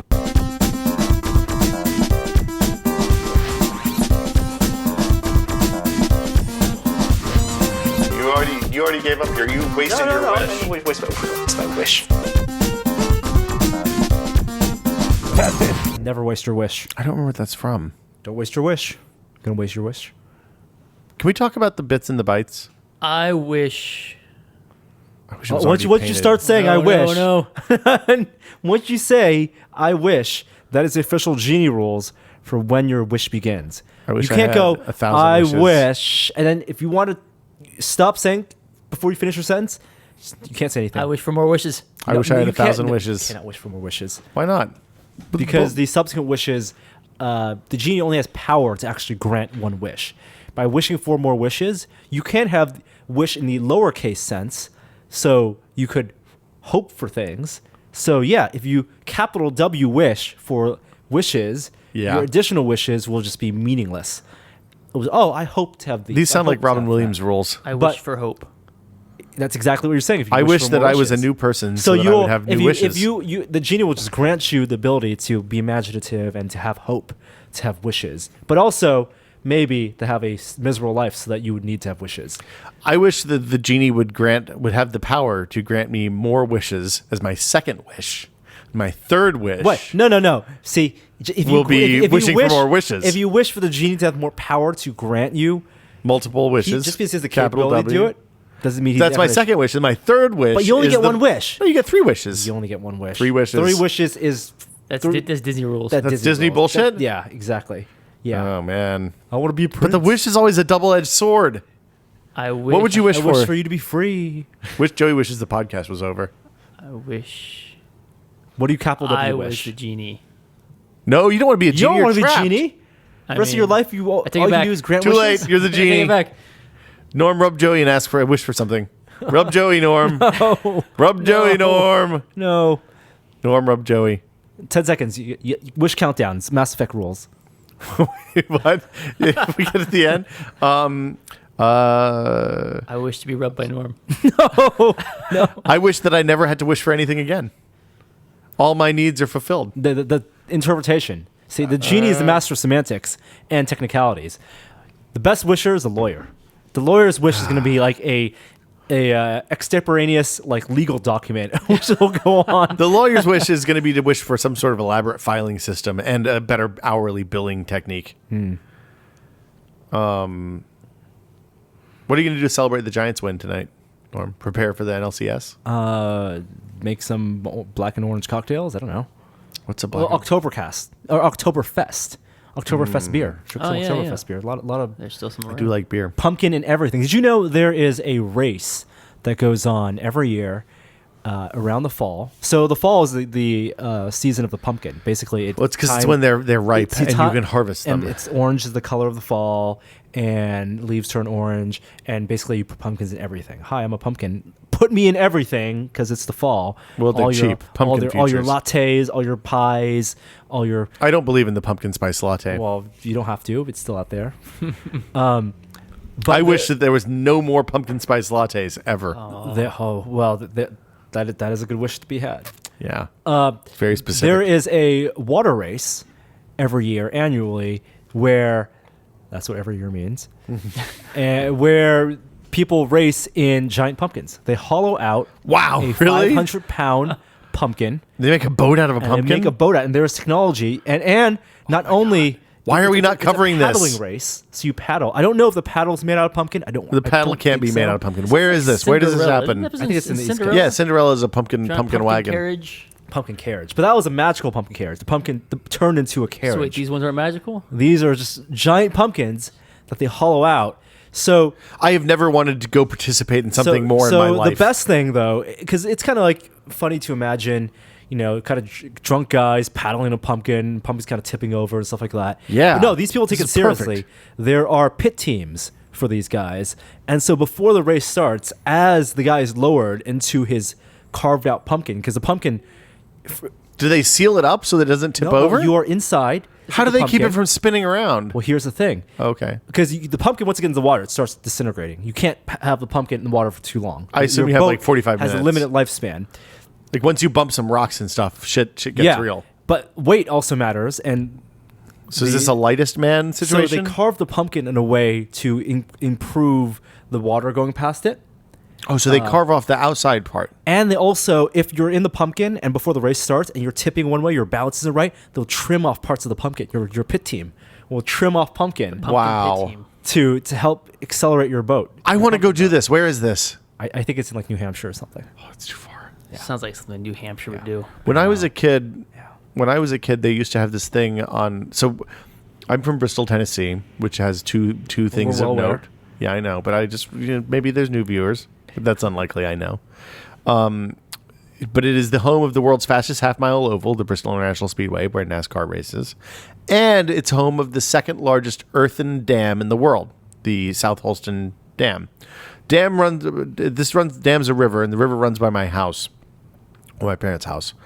And every year, I think it was in the late summer when they needed to drain the lake so that it could get ready for snow and be flood control, they would just run the dam full blast for like 3 or 4 days, open it all the way up so that the river is about 3 feet higher than normal. So it goes from being like kind of a gentle, creaky thing to a roaring river for maybe a week. Every year they would time the Saturday when that was happening. There was this thing that they called the South Holston River Rat Race. And basically it was people would make floats on water. It was kind of like what do you call it? What's the thing we do? Beta breakers, but on water and less dicks. So they just wait for it to come and have a race. Well, they schedule it. It's scheduled, so you'd know. Yeah. But yeah, they'd put people in right down river from the dam a little bit, and then they'd roll, I think, like 6 miles on the river on these floating tenements. And they'd be like inner tubes. Like you'd see a dude with a pair of cutoff shorts and nothing else on, with a cooler drug behind him, just a floating ass in an inner tube. But then you'd also see these elaborate, massive, like tank floats that are probably 20 feet by 20 feet and way too big because it's kind of a rapidy river. It's not like a scary river, but it's something you kind of want to, you want to make sure the canoe's pointing the right way when you're going down through the rocks. And people would crash, and the water's 40 degrees because it comes off the bottom of the lake. So you have maybe 3 minutes to get out of the water before you risk hypothermia. Jeez. And of course, everybody's super duper shit faced. So it was really fun. We had a good time. We used to fish people out all the time. Learned how to throw one of those bags with the rope attached to it to pull somebody in. Bristol, Tennessee. Home of the world's fastest half-mile oval. Hey, we should talk about the kid on the internet with the ninja sword. Oh my God, this is the best video you've ever shown me. Maybe. It's pretty good. Apparently, there are ninja knife aficionados, ninja sword aficionados, collect a variety of ninjutsu weapons, bladed blades, Are they basement dwellers? Is this the thing? and they shoot video of themselves cutting. Hold on, you're saying that this is part of a movement? I think there was a movement. Did you find more people? There's at least one more person. Is the Star Wars kid the patron saint of these kids? No, not everyone is fat and awkward. The second video we saw was the guy was super ninja geared up. Okay. And they shoot video of themselves in their front yard or backyard, slicing bottles of water. Just bottles of water. Just I mutilated think him. the bottle of water is the avatar for man. But it's cheaper than a human head. Cheaper than a dummy, Okay. and the water inside. No one uses like colored water. Like Well, that'd make a mess. You don't want to get that on your I pants. just use water-based soluble. Yeah, but it's paint still and- just and dye your fabric. But the aggressiveness in which they slice these water bottles. There was is the astounding. 5-gallon jug of him just shanking it over and over again. Just like a water cooler Rip the tub. top, shake, and then pull the shake away, and then slice the top. It's like one of those things where you see when they're talking in the local news about somebody getting stabbed 45 times. You're like, It's- how does that happen? And then you watch this kid, and you're like, oh, okay. I It's understand. totally Star Wars, kid. The enthusiasm, But there's no totally. But not instead of lightsaber, it's a katana. Just to be clear, the He Star has the Wars total- kid video ruined that dude's life. no, He's been fucked up for life as a result of that, right? I saw him pop up in the news lately. He's like a curator for some museum. Really? Wow. Yeah. The Star Wars Museum? Well, no. Do you think he Not watched the- episode 3? No, the dude, kid grew up. Yeah, it's amazing. I want to get some ninja swords now. I got a backyard. You know, we know. bottles of water. I know where you can get ninja swords. It's all about looking determined and slicing with confidence. and then all that being emphasized by some just grand music.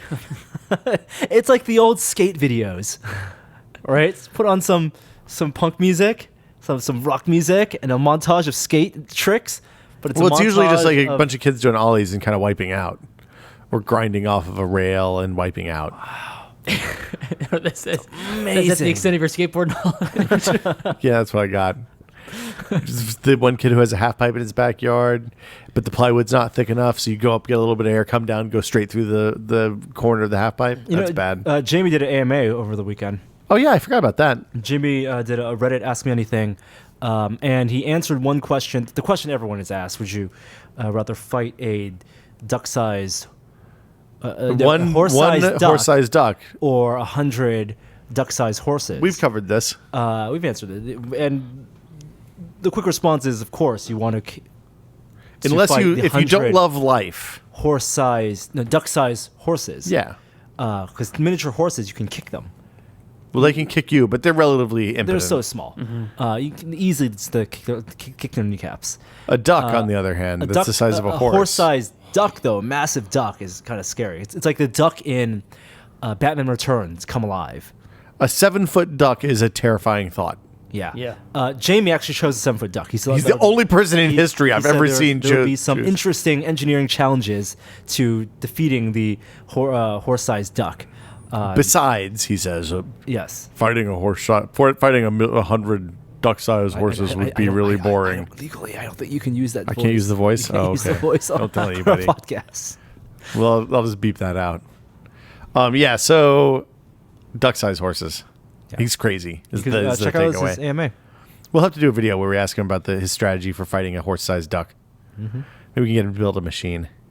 Yeah. That would be cool. That'd be fun to hear him talk about on camera.